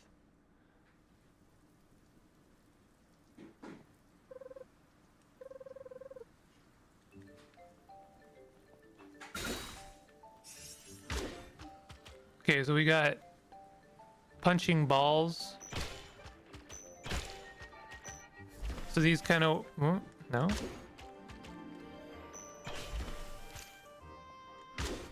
Oh, I see. I have to hit them into the little tentacles.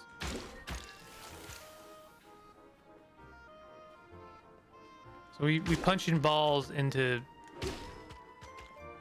little nets. Playing basketball with alien. I'm not gonna finish that sentence.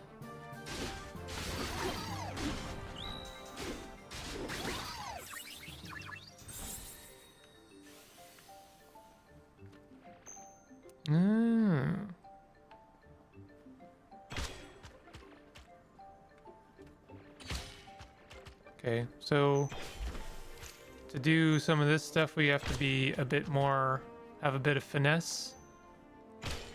So we've very much built on the Spheromancer gameplay from Crosscode. Sure would be a shame if you didn't buy the remaining 500. Yeah, I mean, fair point. It is kind of like necessary if you're gonna make your demo like over an hour long. Like, please, hey, don't make me redo that. Not that, you know, like, the game's fun for sure, but you know, you wanna be continuing where you left off. This is very good, by the way. I do hope that they develop. I've forgotten her name, to be honest. Sorry, was that not?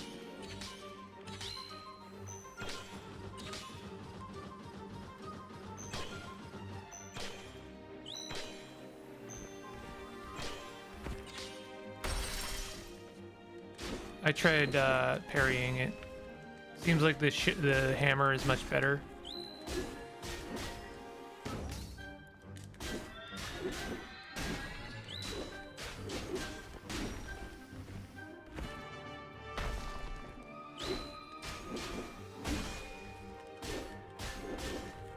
I wonder if the sword is better once the shell is off.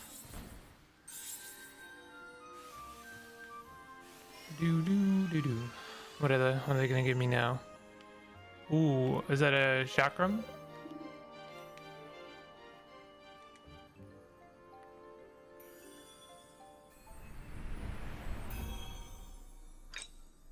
Feign Solus, Divine Chakram of Basil. Chakram to sever enmity and pave the way to progress. Sick. Sick.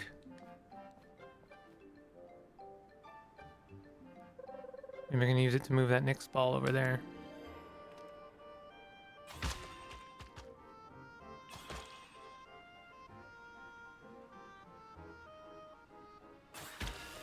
Seems to trivialize this puzzle a little bit, but I'm sure it's a bit more complicated than that.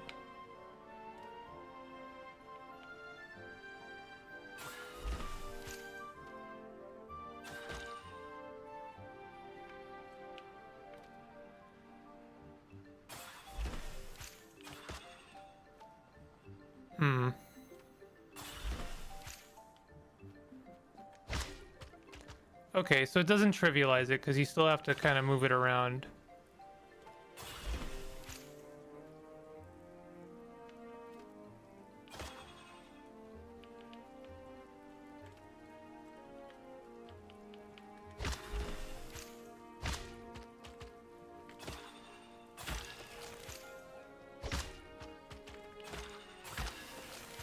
I'm just looking at what I can get away with here.